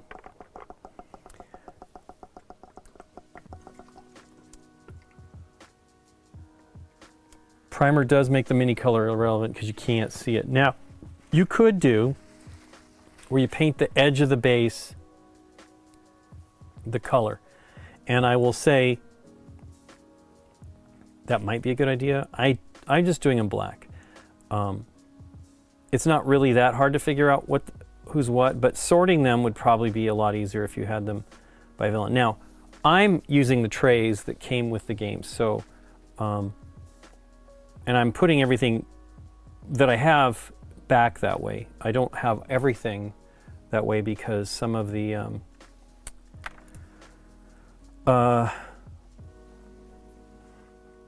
you know, they're shipped to me without that. So only the big stretch goal boxes for, not Scott's. Scott actually, we packed it all just individually, the minis, trying to reduce volume, but then they ended up changing our packing and kind of messed up the primer that Scott had done, which is a bummer. I've had to fix a lot. It's not really that hard though, but it's still a bummer. Like lost effort, plus just the packing that we had done.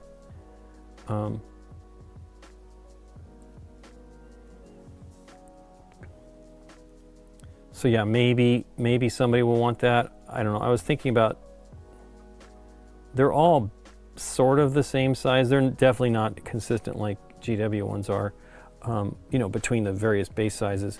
But you could potentially make little 3D print rings that you can snap to the bottom. But these are so inconsistent, like out of shape or something like that, out of round, that it might not work.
Oh, I just painted that dang chevron several times now. What a boob. It's so terrible. I can't see them like I could on the other one. That is so weird.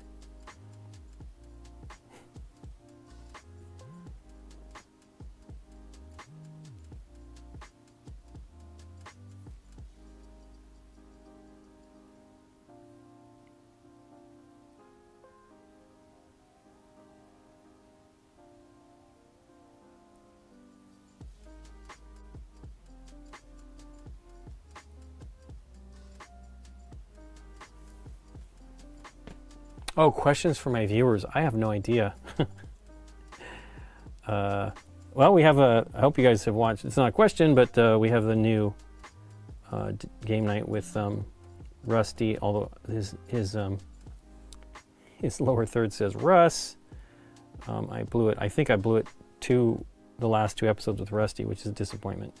But we did Cities with Rusty and Gabby, and it's great. Not a lot of people watched last week's episode either, which is a bummer. I just put purple all over that damn thing I've been trying to avoid.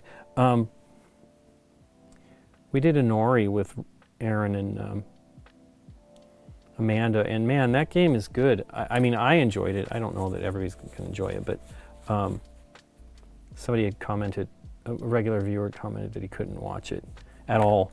Like, he gave the teach, because he didn't understand it, and he gave the teach 2 listens. I'm like, wow, it's not that bad. Plus, it's literally one of my favorite games this year so far. It really is interesting. At first, I was like, huh, wow, I got it everywhere. What am I doing? But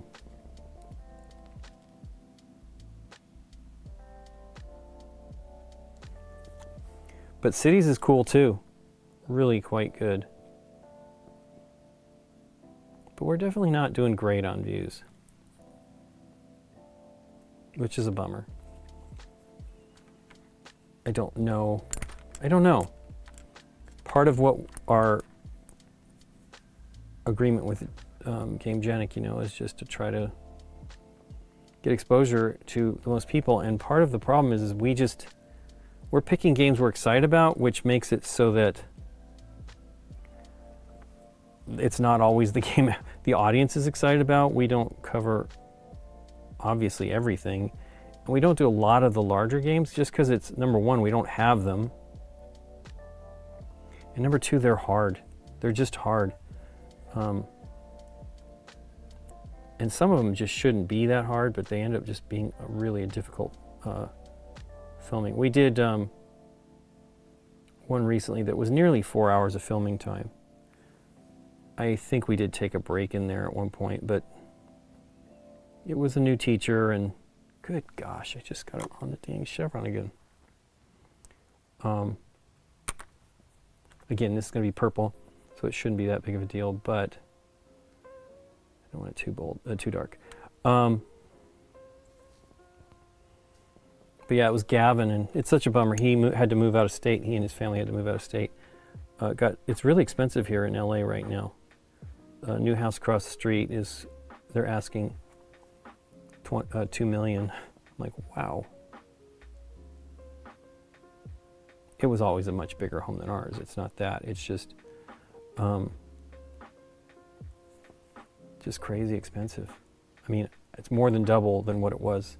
Like, over $1 million more expensive than it was when it went up for sale 14 years ago or something.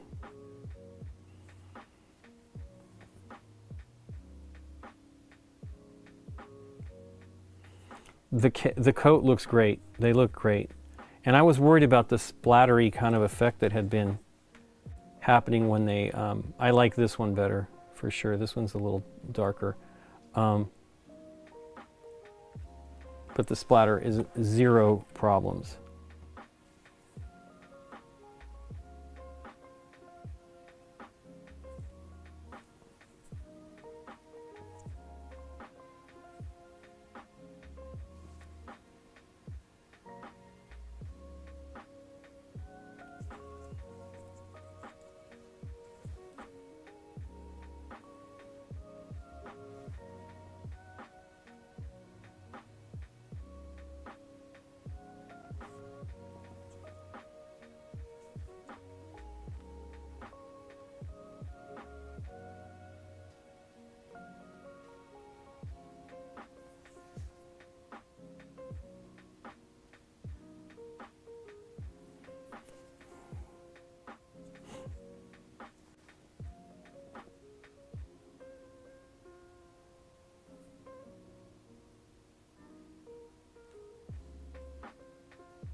How would I rate the Guardians films? How would you rate them? I think it's definitely 1, 2, 3 are in equal levels of, you know, in order of greatness. 1 being the best and 2 being pretty darn good and 3 being good but very sad. It's such a sad film. But Nikki really was unhappy when we saw it in the theater. We watched it again semi-recently for the first time 2 years, and it's good, but it's harsh, man. That whole rocket stuff is challenging. But it's worth seeing for sure. I didn't dislike it. It's hard. Okay.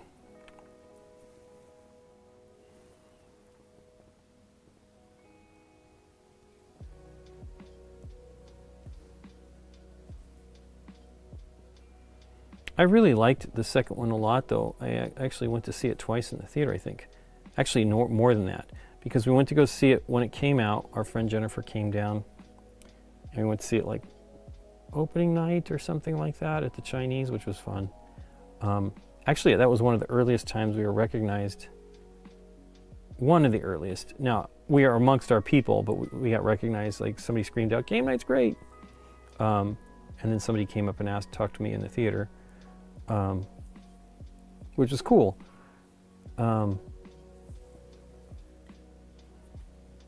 But I took my mom to see. My mom at least she was huge Kurt Russell fan, and I remember seeing a movie. My brother and my dad were out of town working, and Mom and I are like reading the paper or something. Maybe we weren't reading it, I don't know, but I saw Kurt Russell. I'm like, Kurt Russell? And my mom's like, what? I said, oh, a movie. And she's like, oh. So we went to go see Big Trouble in Little China without my brother. And my dad. My dad would have liked to have seen that. But so I took her to see that at the Chinese for Mother's Day, which was fun.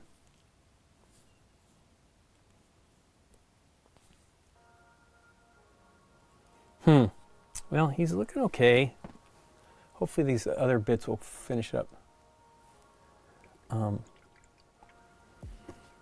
Yeah, I don't know. I think Brian is painting his bases to identify them. And, you know, that probably makes sense. I have to make a decision. I mean, there's a good amount of... I mean, you can look underneath because they are blue or red or whatever. But when you're moving them around, it's probably a little harder to keep track of. I don't know.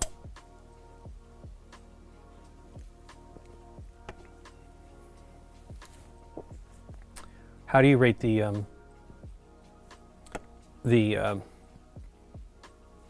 Guardians movie? Seriously? I'm trying to choke myself. Okay, a little gray. These wet palettes are fantastic. I was actually, well, when you saw, I cleaned it today. I had like the yellow paint in here in the fidget popper palette, and it doesn't work.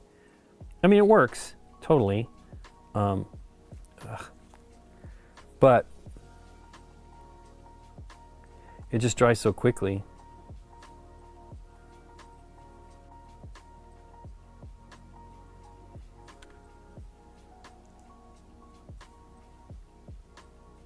It's so funny that I cannot see these clearly.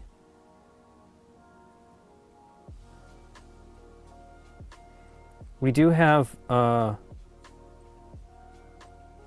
weekend of, so the 26th I think is of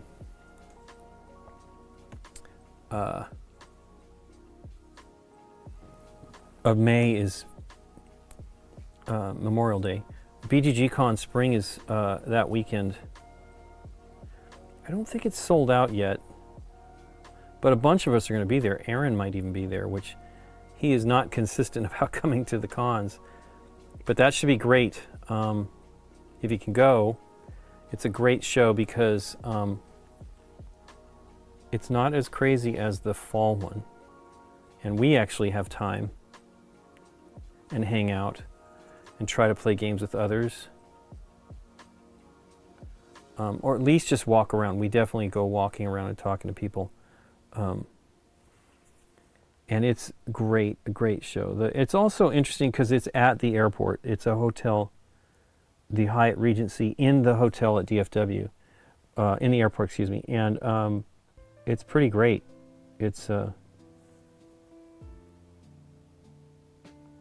because it's easy to get to. Now, you are pretty much, if you don't have a car, I mean, you go with others, but and there are lots of shuttles into Grapevine, which is a town nearby, and you can go to the main town center and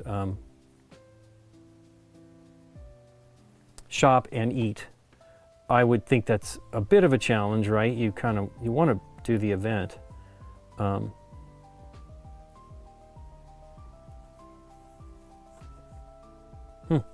It's not focusing here. What do I got focusing on? Guess it's just not in the center.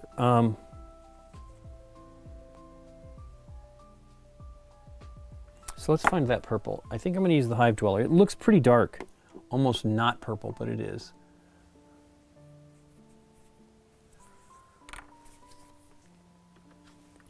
But yeah, the good event. The SDJ jury is there again this year. Last year they were not because the awards were announced like a month early. A couple weeks later. Maybe it was just a week or two, or a week. I can't imagine it was a week because it could have been the following weekend. So they didn't know the nominees. And usually they come with the nominees that were just announced the weekend before, actually the Monday before the event. The event starts on, I think the event starts on Thursday now.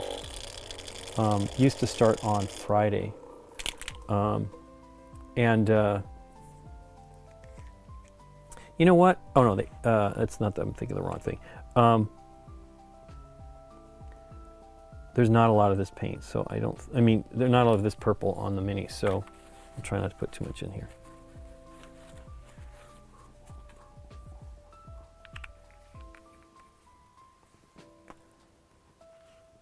Let's see how dark it is.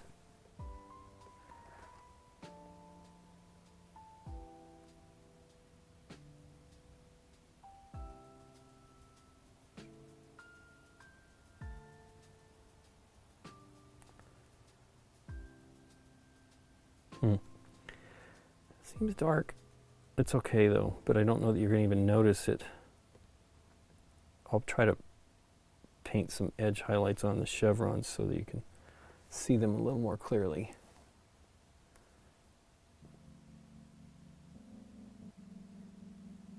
It's also the same at the other convention as far as getting around. There are more restaurants in the vicinity, but it's downtown. So there isn't, particularly on the weekend, a lot of choices really immediately close by. But we went to a barbecue place that you could easily Uber to that was phenomenal last year in November with some friends. We met them there and it was like, wow, this is so good. Thankfully they got there before us because I don't remember what happened, why we were delayed. Something was going on.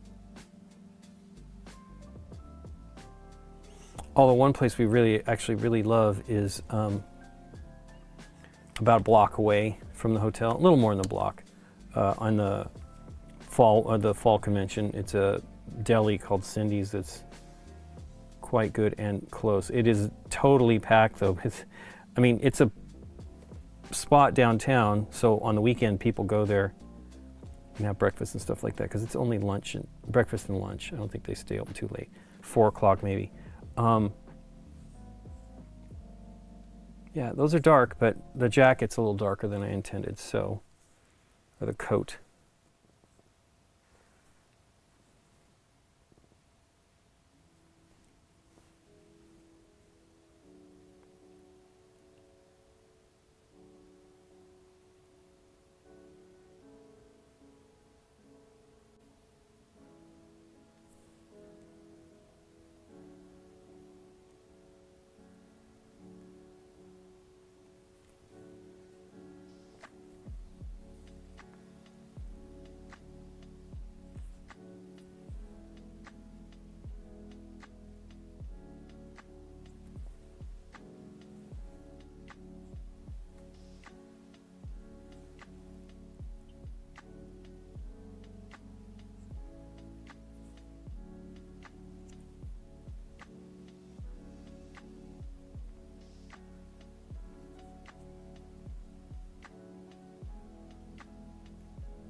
Those look okay. They actually are in the picture kind of two-tone. They have like some sort of highlight thing that they did. And I might do that with a... Ugh, I didn't do a very good job of getting on the inside of that though.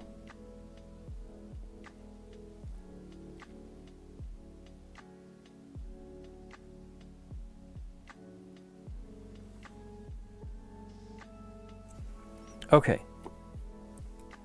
Kind of gotten carried away with stuff here. I'm going to try to darken these up so that they look like leather-ish. With like a blue thing going on. I don't really know the logic for this for me, but whatever.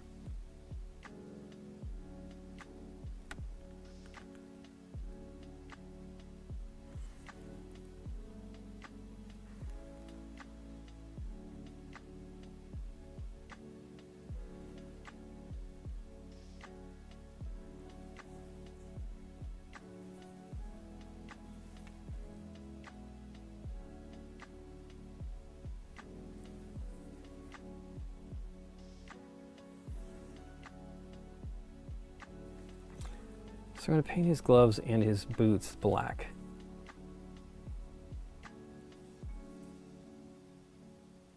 Still haven't done this scarf.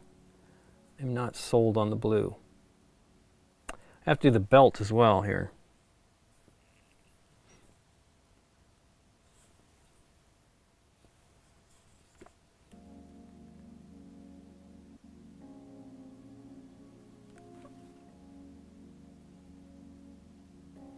So I'm using a liner brush. So these are very long, well not very but long, slender brushes that I really like for stuff like this. I find that it holds a little more paint than the little tiny brushes that I often, you know, when you get like the, I don't know what is this, this is 18-aught, so that's very small. But it does a lot more than like a 10. As a matter of fact, is this a 10? Or is this an 18 as well? No, this is a 10. So, you know, you can see like the length of the bristles here. A lot more paint in this one. I like the snap. I actually really love the ability to kind of like adjust the way you're dragging the brush across the miniature, and I really like them. I don't have many. I wish I had more. Because they're not like the best brushes ever made, but they do the job really well. Okay, so I need the blue because his hand is, I think it was Caribbean blue. Now I put a lot on here, so it probably will be just fine. I don't need to mix it. Oh, you're vegan? No joke. And Nikki's an animal lover, and it really hurt. It was a good show, though. Okay, so let's see. You say all solid. Definitely some of the Marvel's strongest pieces. A lot of fun. I thought back in 2014 it was pretty stellar. Gunn was able to, you know, all these unknowns and synergize it so well. 100%. 100%. I mean, I'll talk about the rest of the Marvel stuff in a moment. Seemed like an impossibility at the time, and 3 was great, but also rough. So everyone in my row shed some tears. Yeah, it was really hard. I knew nothing about the Guardians, nothing. But here's the reality: I knew nothing about most of the Marvel stuff. The ones I knew were Spider-Man and the X-Men, and I didn't even really know the X-Men. That was a but I liked the movies. I thought they were cool. The first ones were pretty good. Even the third one, which people don't like, I actually thought was okay. Not great, but okay. But I knew Spider-Man well enough. I was never a comic book guy. But they were, I'm pretty impressed with those movies for sure. Plus, he's great. I'm eager to see what he does with the DC stuff. I am sad because I liked some of the stuff that they did for the previous DC. I'm not a huge fan of the, some would say I'm not a fan at all, of the Zack stuff, Snyder. It's not horrible, but it's just not, I don't know. For me, it was missing something. I felt that Christopher Nolan got it right, and Zack was trying to do the same thing, and I just felt it wasn't there. Now, whatever, you know what I mean? It's not that big of a deal. But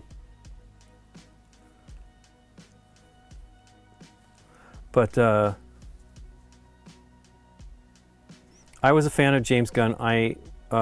Before that, I liked his script for Craig Mazin. I don't know if you guys know who he is. He did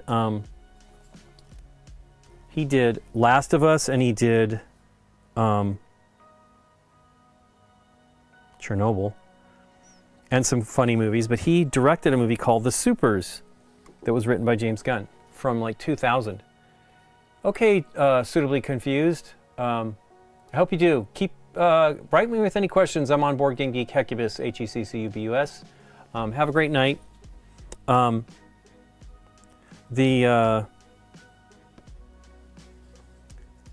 was a funny movie. Had a lot of people in it. I think Rob Lowe was in there, and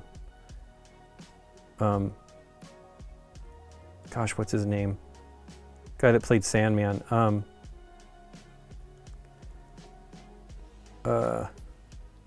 Was in Wings. Come on, man. Anyway, he was. It was a good movie. It had Paget Brewster, who I just love. She's so funny. Was a good show, and it's looking better now. This one on the left is better for sure. Like, the coat is more consistent. I'm not certain what I've done here on the other one, but it could be just the undercoating. I mean, I painted both of these at the same time, so if there's no problem, it's mine. No blaming Scott and his rattle can. But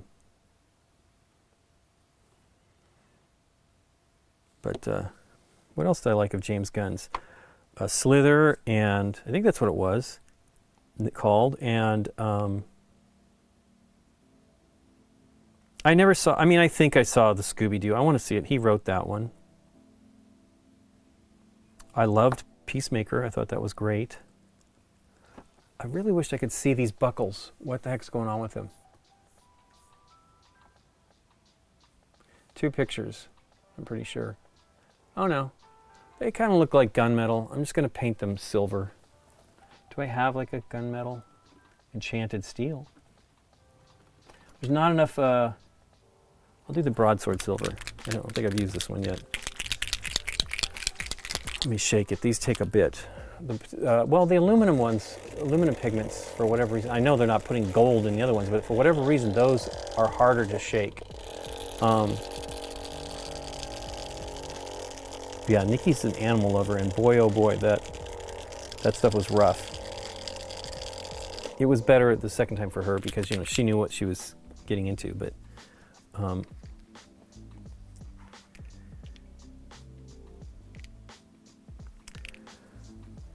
I like the Marvel shows. So I was going to say, I knew nothing about Iron Man. I knew nothing about Thor. Really none of them. Captain America, all that stuff didn't mean anything really to me. Now, I was eager to see them. I was a little disappointed with first time I saw Captain America. I really like that one now. I don't know what the deal was for me, but I really like it. I think they did a great job on it. And maybe I should do purple. The purple on the straps. It probably should have been the same light thing I was doing on the others, but let's see how it looks. Anyway, but yeah, I've grown to like those. I just didn't care for the Avenger movie, the first one. And it's fine. I've watched it plenty since then. Nikki likes to watch those. But Nikki's office went to go see that one, and I wasn't, I was not bothered. But she's like, you gotta go. So we went, and it was okay. It didn't mean anything to me. I don't love the superhero, everybody gets together things that much, but I ended up liking them, and I enjoyed Infinity War, but I did not initially care for Endgame as much as I like it now. Oh my gosh, right on the glove. But now that's gonna be black, so I shouldn't worry about it.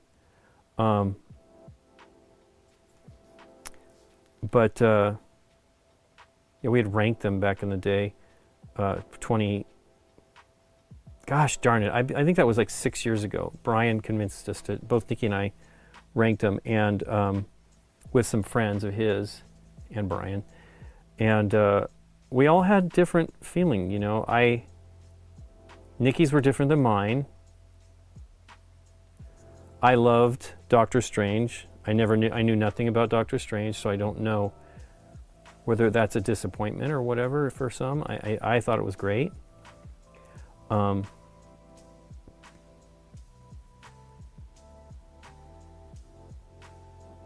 love Thor Ragnarok.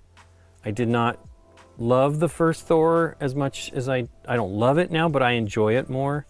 I really felt the scale was terrible. But I also get tired of let's blow up New York City. And that was the biggest disappointment, I think, with the Avengers movie. It's just, I don't know. But what are they going to do? Aliens coming to attack, so it's stuff like that's going to happen. But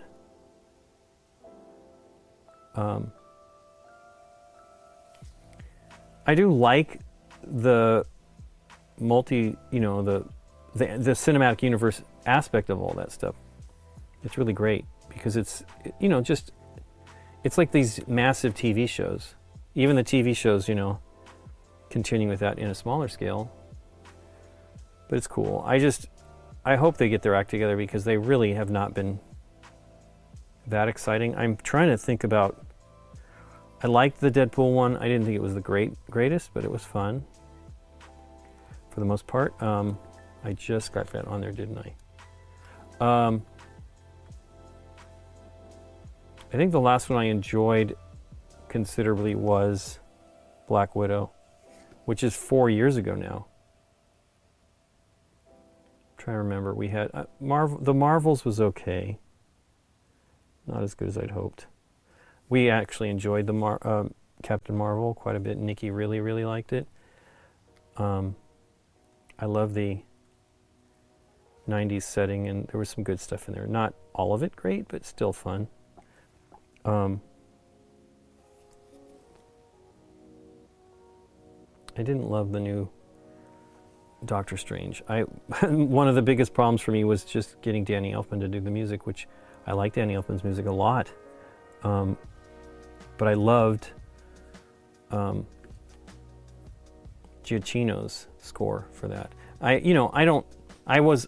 a Sam Raimi fan. Army of Darkness is one of my favorite movies. But did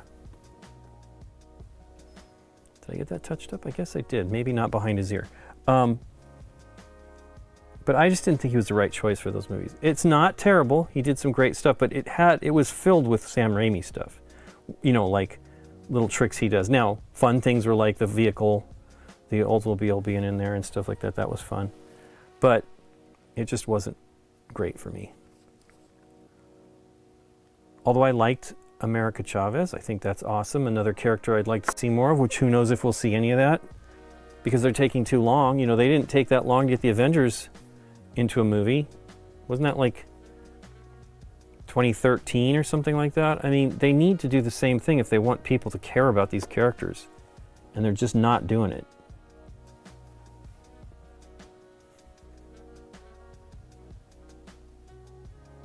Which is a bummer, because I mean, we got to see some of her, Elena, from Black Widow. I don't know her last name. And, you know, she'll be in the Thunderbolts, which is cool. But, like, I was a little frustrated because I love, actually, Ms. Marvel. I thought that show was fun. And I was happy to see her, but, like, she got her movie, like, into a movie right away. And the other characters, like Kate Bishop, I guess is her name, you know, that was Haley Steinfeld, still hasn't done anything since. I mean, she's in a tiny bit of Miss Marvel, but we haven't seen her character come back, and that's been at least 2 or 3 years or something like that. It's just, I don't know. I don't know what they're going to do, and I don't.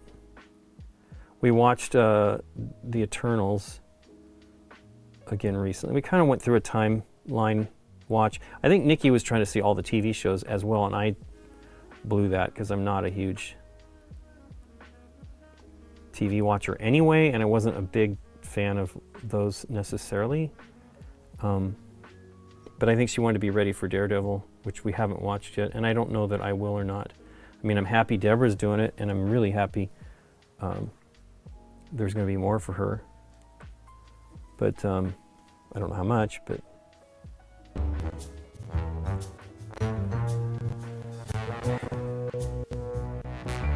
Road 2X? There we go, maybe that. No, I don't know what that is. How you doing? Thanks for the follow. So yeah, you know, I'm excited about that stuff, but I just got a little frustrated by all these characters that I would like to see more of, and they're still not here. And I don't know when they're going to do them. I think I got blue in here, where it should be this purple.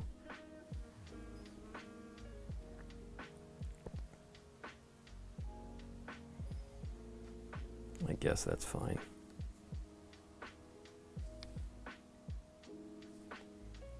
But yeah, it wasn't too long before, you know, like Ant-Man, Origin, Ant-Man, Civil War, right? You know, all these things were like completely quickly into the MCU proper very quickly, and it was such a disappointment that they still haven't done this stuff. And they're, you know, leaving some of these characters out to dry, which is truly a bummer.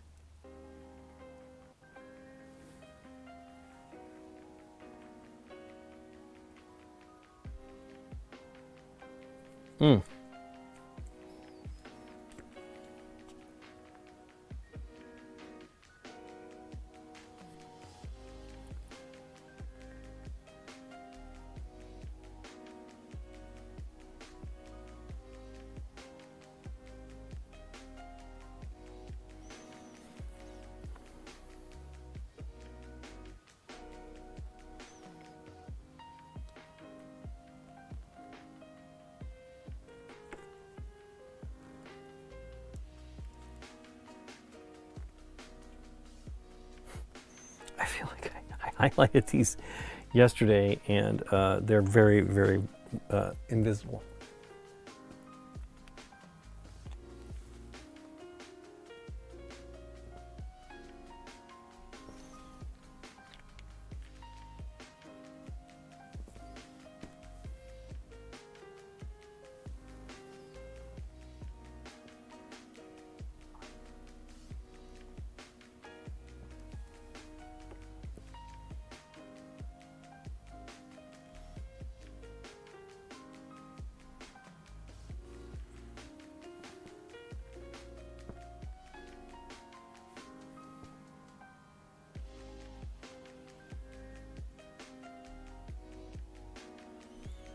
hey, that's kind of the best one I've done of that so far. Trying to sketch. Well, you know what? This side might be easier than the other side. I think it is.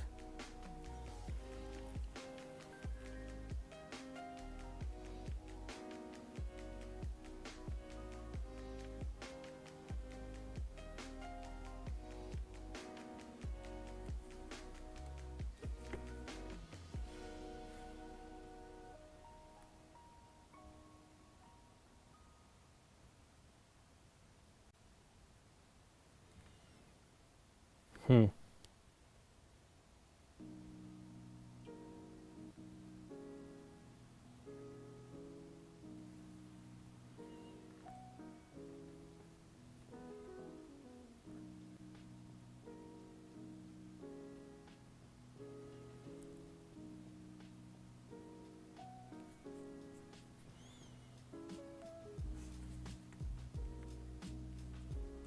Yeah, that side looks so much better. Harumph, I say.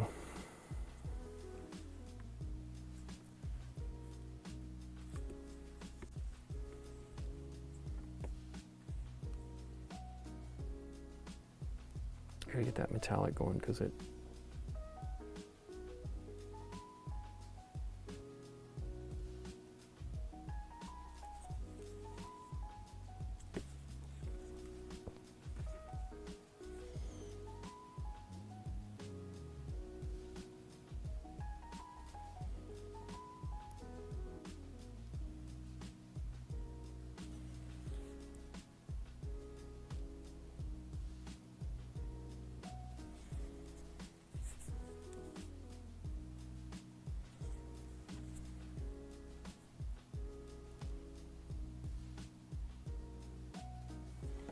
Okay.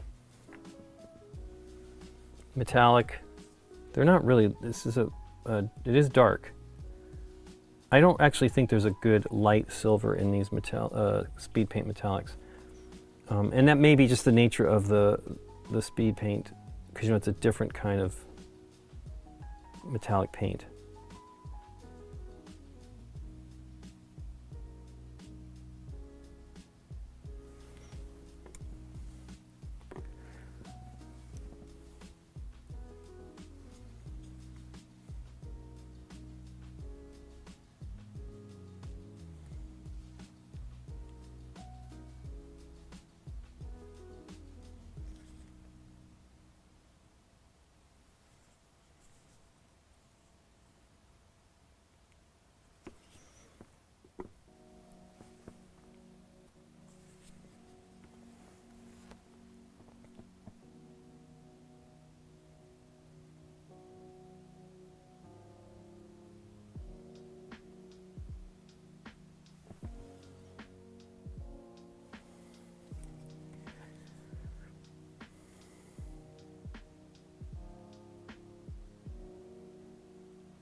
Hmm.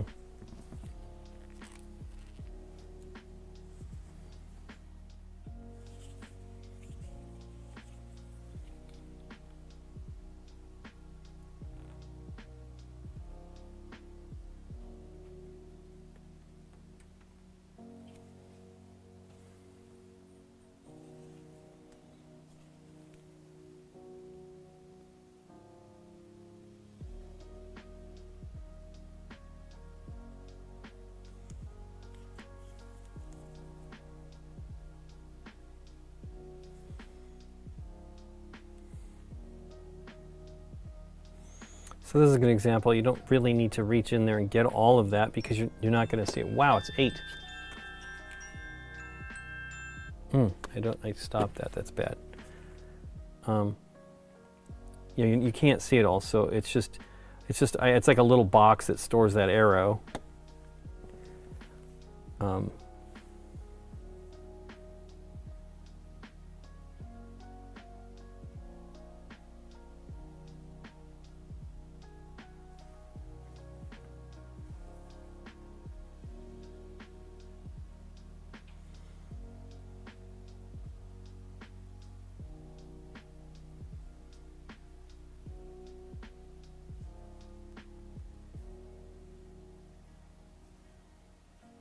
can see quite a bit of the belt, more than I realized. It's not so visible on this part, but maybe I painted up to it with the, I don't know, I'll be able to get to it.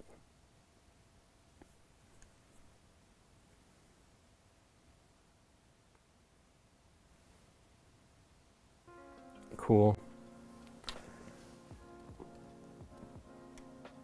We have caught, it says, how many, Seriously's asking how many Marvel films have we caught in IMAX? We saw at least half of them, I think from, so we used to go watch them, well we still do. We didn't go see Captain America Brave New World, which I wanted to see, but it just wasn't working out timing wise, which is a downer because we would have seen it. It's in 3D at the, it was in 3D at the one nearest us.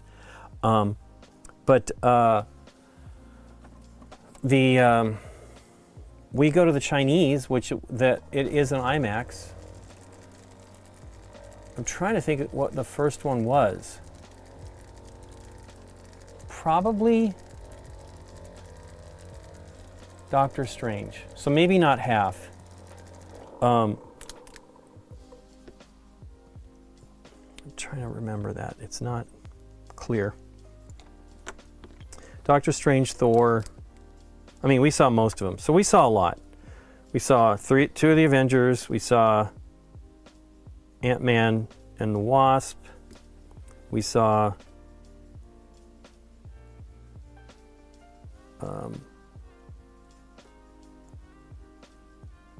Thor Ragnarok, Doctor Strange, two of the Guardians movies. Did not see 3 at the Chinese because they stopped playing 3D most of the time, and that one was definitely not in 3D. It was at IMAX 3D here locally. You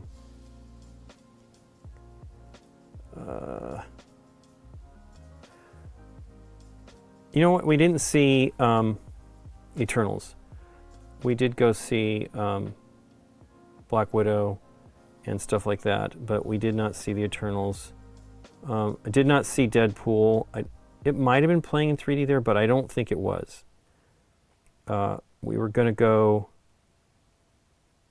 this summer when it came out. I think it was when it, late in August or whatever that was. I can't remember now. And we couldn't, by the time, either it was in 3D and it wasn't by the time we were going to be able to do it, or it just wasn't.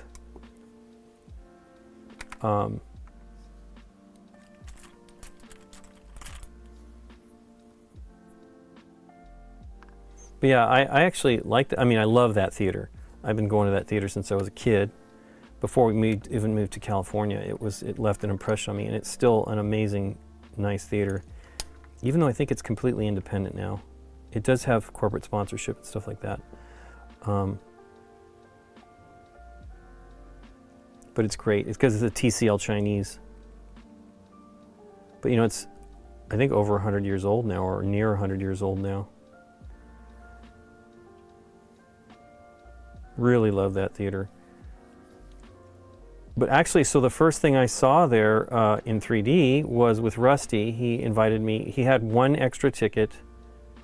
I've talked about this. To go see Star Wars, The Force Awakens. He did some charity thing with that he had done for the Star Wars movies previously. There's actually a kind of a documentary about it called Star Weight. Rusty's in that.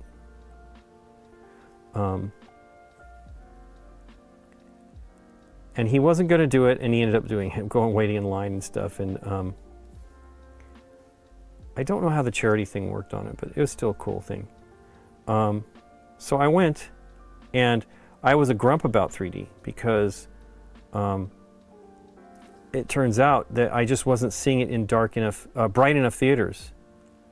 So I went to go see it there, and was knocked out. And then I took Nikki, because I couldn't talk about it. I didn't talk about it to Scott or to Nikki until after they saw it. Scott was disappointed. I thought it was okay, but I felt, Nikki turned to me at one point in the movie and she's like, this is beat for beat Star Wars, I'm like, that's been my feeling about this. Now, I like that movie a lot more than I did then. I can still understand why people don't love it. And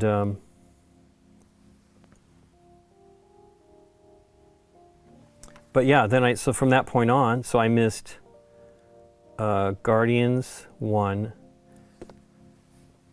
both of the Thor movies, first 2 Thor movies. Captain America, I do not know where we saw that one. We could have seen that at the Chinese. It was not in 3D. I think those were like real 3D, and then they started to do IMAX ones. But yeah, so everything, I went to go see all of them from that point on. So whatever came out, except for maybe, I think we saw, well, that would have been 2014, so I don't think we saw that there.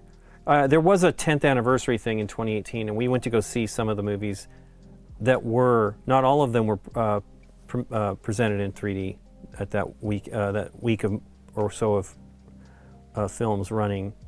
But we did go see Doctor Strange because we didn't see it in the theater originally. But we specifically wanted to see, I really liked it, and I wanted to see it in 3D on the big screen. I mean, it was like, I think the first 3D Blu-ray I bought, well, that's not true. I bought other 3D Blu-rays before that, before I had a 3D TV. Then when I got the 3D TV, the first one I bought was that, plus Rogue One, I think. We did go see Rogue One in 3D. But yeah, we like the IMAX theaters. It's okay here, the one we have. There used to be another one, and that theater closed down. I guess it was 2023, and then the one down the road at the new location they had built at the mall down the road, it moved over there, and it's not as many screens. I don't know what to make of it. It was definitely, the other theater was more cool when it opened, but obviously things fell apart. That mall is going to be raised, and it's going to be a stadium, like a training, plus other events, I'm sure, stadium for the Rams. That's, a couple miles from us.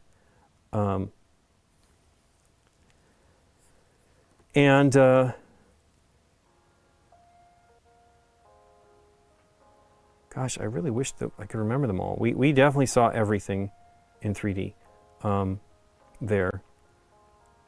One of the ones we were actually disappointed that we couldn't see there was Blade Runner 2049 was in 3D, but not at that theater, so we went to another theater to see it that was nowhere near as good. Another fantastic old theater, the Chinese, Cinerama, but it just wasn't good. The projector's not as good. It definitely wasn't as bright. We were off center, and that actually hurt the movie big time, like very disappointing. Whereas I think it's tough to have a bad seat in the theater at the Chinese, because it's a big curved screen at the Cinerama Dome. And I don't know what's going on. I hope that they bring that theater back. It was one of my other favorite theaters when I was really going crazy to go to the movies regularly with my friend. A couple of my friends, we would go once or twice a week when I was in college and beyond. I was crazy. What time is it? I do got to call my mom. It's 8:08. Not that late. But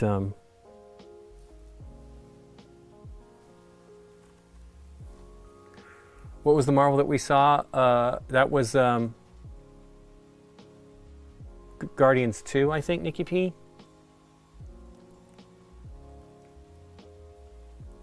We did see, yeah, Nick, that's right, Nikki's saying that, yeah, when they reran it. We did see Doctor Strange then.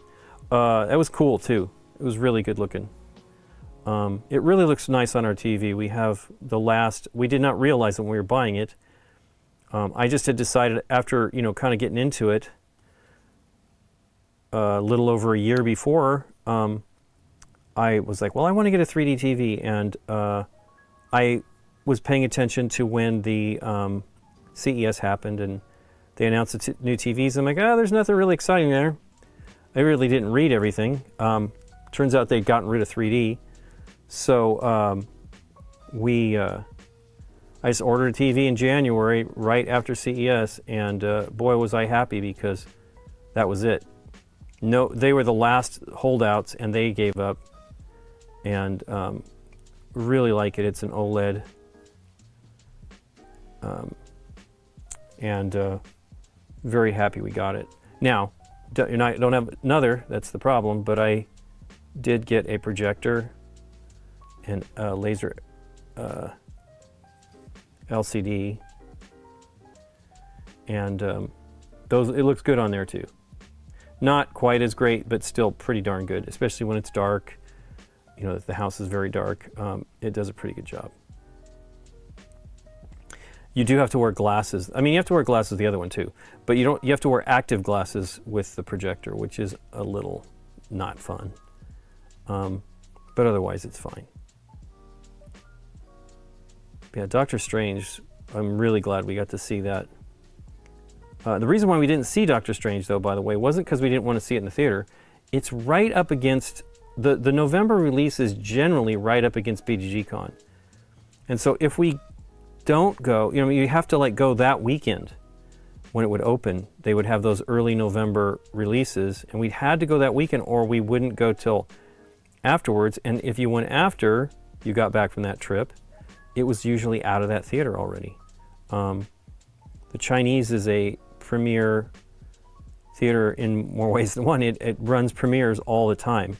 So there's hardly ever a week, you know, maybe 2 weeks it'll be available to see it in 3D, or you'll be able to see it there. And so that was why we didn't go. And I was sad too, because once I saw it, I'm like, shoot, I really wish we'd seen this in the theater. And luckily they had it 2 years later or something like that.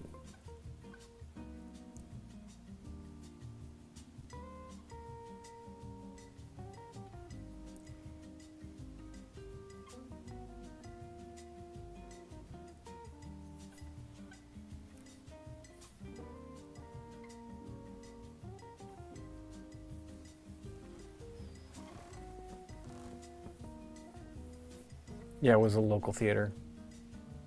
Did we see Iron Man 2? Okay. We did go see that one, the first one with Dave at what became an ArcLight theater. ArcLight theaters were very nice, but that was prior to it. It was a Pacific theater, and ArcLight was Pacific theaters, but it was okay. I mean, it was a nice theater, but we really love the Chinese. And we haven't been for a while now because there hasn't been any of those releases. I think the last thing we saw there was Black Widow.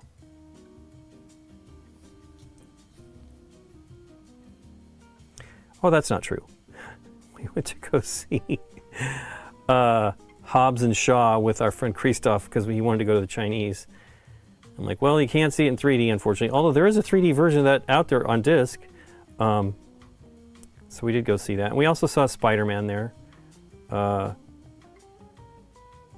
Both of them, I think. The last two we saw there in 3D.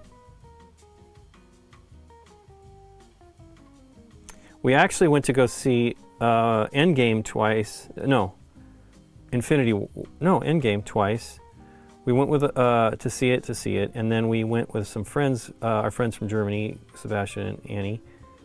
And during the movie, there was like a fly on the light, you know, the window, and it was gigantic. It was like climbing in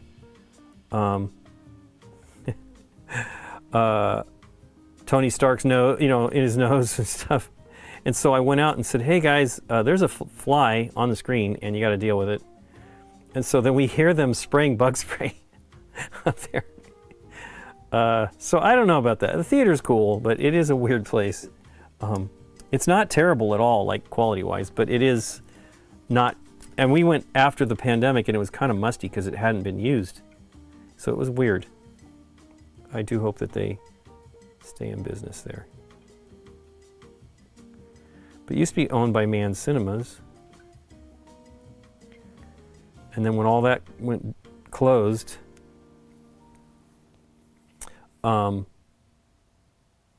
they sold it to an event company or a nightclub owner, you know, and you know they know that it can be rented for premieres, and so that was to me that was a smart idea. I think I don't know what you make on doing that, but it's got to be pretty good. And the Oscars run down there. You know, they have all that event down there, so they use all that space for stuff. Not to that theater is not where the event is. That's in the same complex, but another building, another theater in that complex. Cool. Oh wow. Have the last of the Panasonic Plasma Studio reference panel. Also last of 3D. Awesome. Is that one of the Kuros, the Panasonics? We have a Samsung Plasma that's old, but it's beautiful for 1080p. But yeah, we're crazy. I have a lot. I don't have everything, but I have a lot of 3D movies. He looks pretty good. I'm not 100% sold on everything here. Oh, you know what? That's a problem.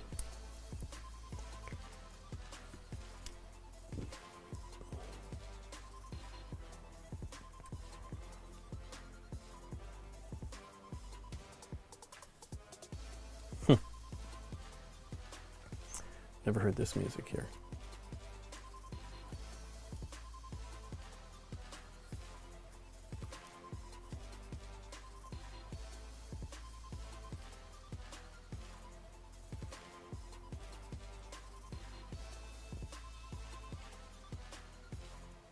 Okay, I need to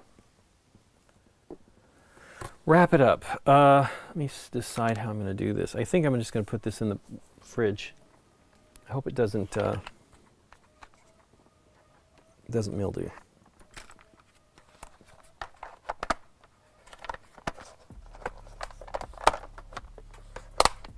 I'm not 100% sold on this seal, on this wet palette. It is not great. Gosh, what are those called? Let me look at it.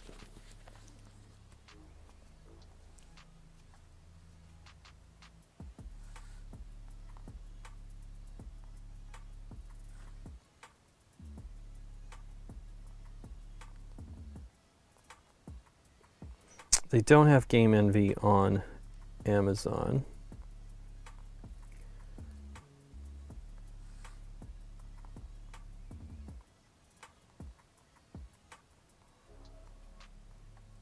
What is going on here? Exemplar. No wonder I don't remember that name. Well, there you go.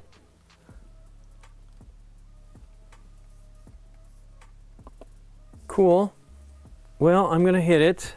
Have a great weekend. Thank you so much for joining me and chatting. Kuros was Pioneer. Oh, that's right. I think that the plasmas took over. The Panasonic plasmas were like an extension of that, of the Pioneer stuff. So I don't remember what that. Yeah, Tron. We have Tron Legacy in 3D as well. That's great. There's a shot where you through the identity disc 3D shot that's really great in that. That's one of the 3D discs I bought before I had a 3D TV. So I kind of like knew that I would want one at some point. I just guess I'm very happy that we got one that's passive. So you don't have, you wear glasses, but you don't have to wear active ones. But yeah, I thought that the Kuros went to to Panasonic. I thought that they took over that technology. They may not have called it Kuros, but it was the same. At least that's what I remember reading at the time. I would love to have that TV in 3D. That would be beautiful. But I think that, I don't know when they stopped making those, but they did, Samsung did not go that long on that. Is that right? Oh, ours is a Pioneer. It's not a plasma. It's not a Samsung. It's a Pioneer plasma. But yeah, the Pioneer one's gorgeous. It is just gorgeous. I used to be such the fan of Pioneer. I don't know what happened to them. They might have sold. I had Pioneer receivers and Pioneer disc players and DVD and Blu-ray. I don't know if I had Blu-ray. They might not have done Blu-ray. I think I actually bought Denon when that's when I switched to Denon, when Panasonic kind of disappeared. But sure loved their stuff for a long time. So we'll be back a week. I'll be back a week from this coming Tuesday doing a paint stream, and then the following 2 weeks from today, we'll do a game night live, and we'll figure out something to do. Have a great weekend. Try to keep warm. I mean, if it's cold here. We are. I don't think we're just going to prepare. We were talking about filming, but I think that's not going to happen. Too much to do. And have a great couple weeks. Well, as I say, we'll be gone all of next week, or basically all of next week. We leave on Monday. And take care, and thank you again for joining me. Let's see if there's somebody that we can raid on Twitch. Usually, it's Thursday. That might be Bonds.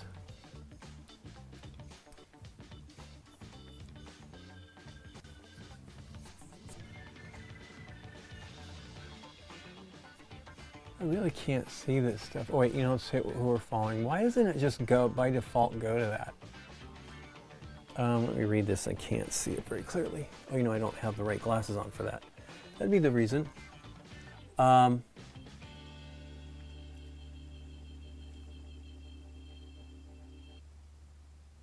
Let's go to board at home. They're doing. Oh my gosh, I don't know how far they're in. Let's see. Only one viewer.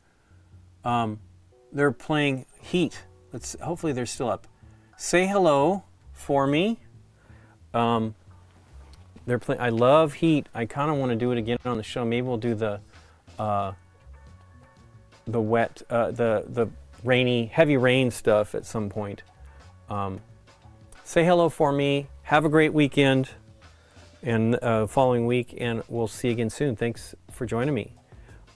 Let's see here. Is it going? Only 4 viewers. If you want to join in, click on through. If you're on our live page, you can do that too as well. Only 4. Nope. No, 6 maybe.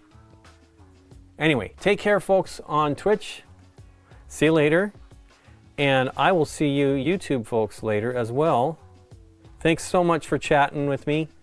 Have a great one. And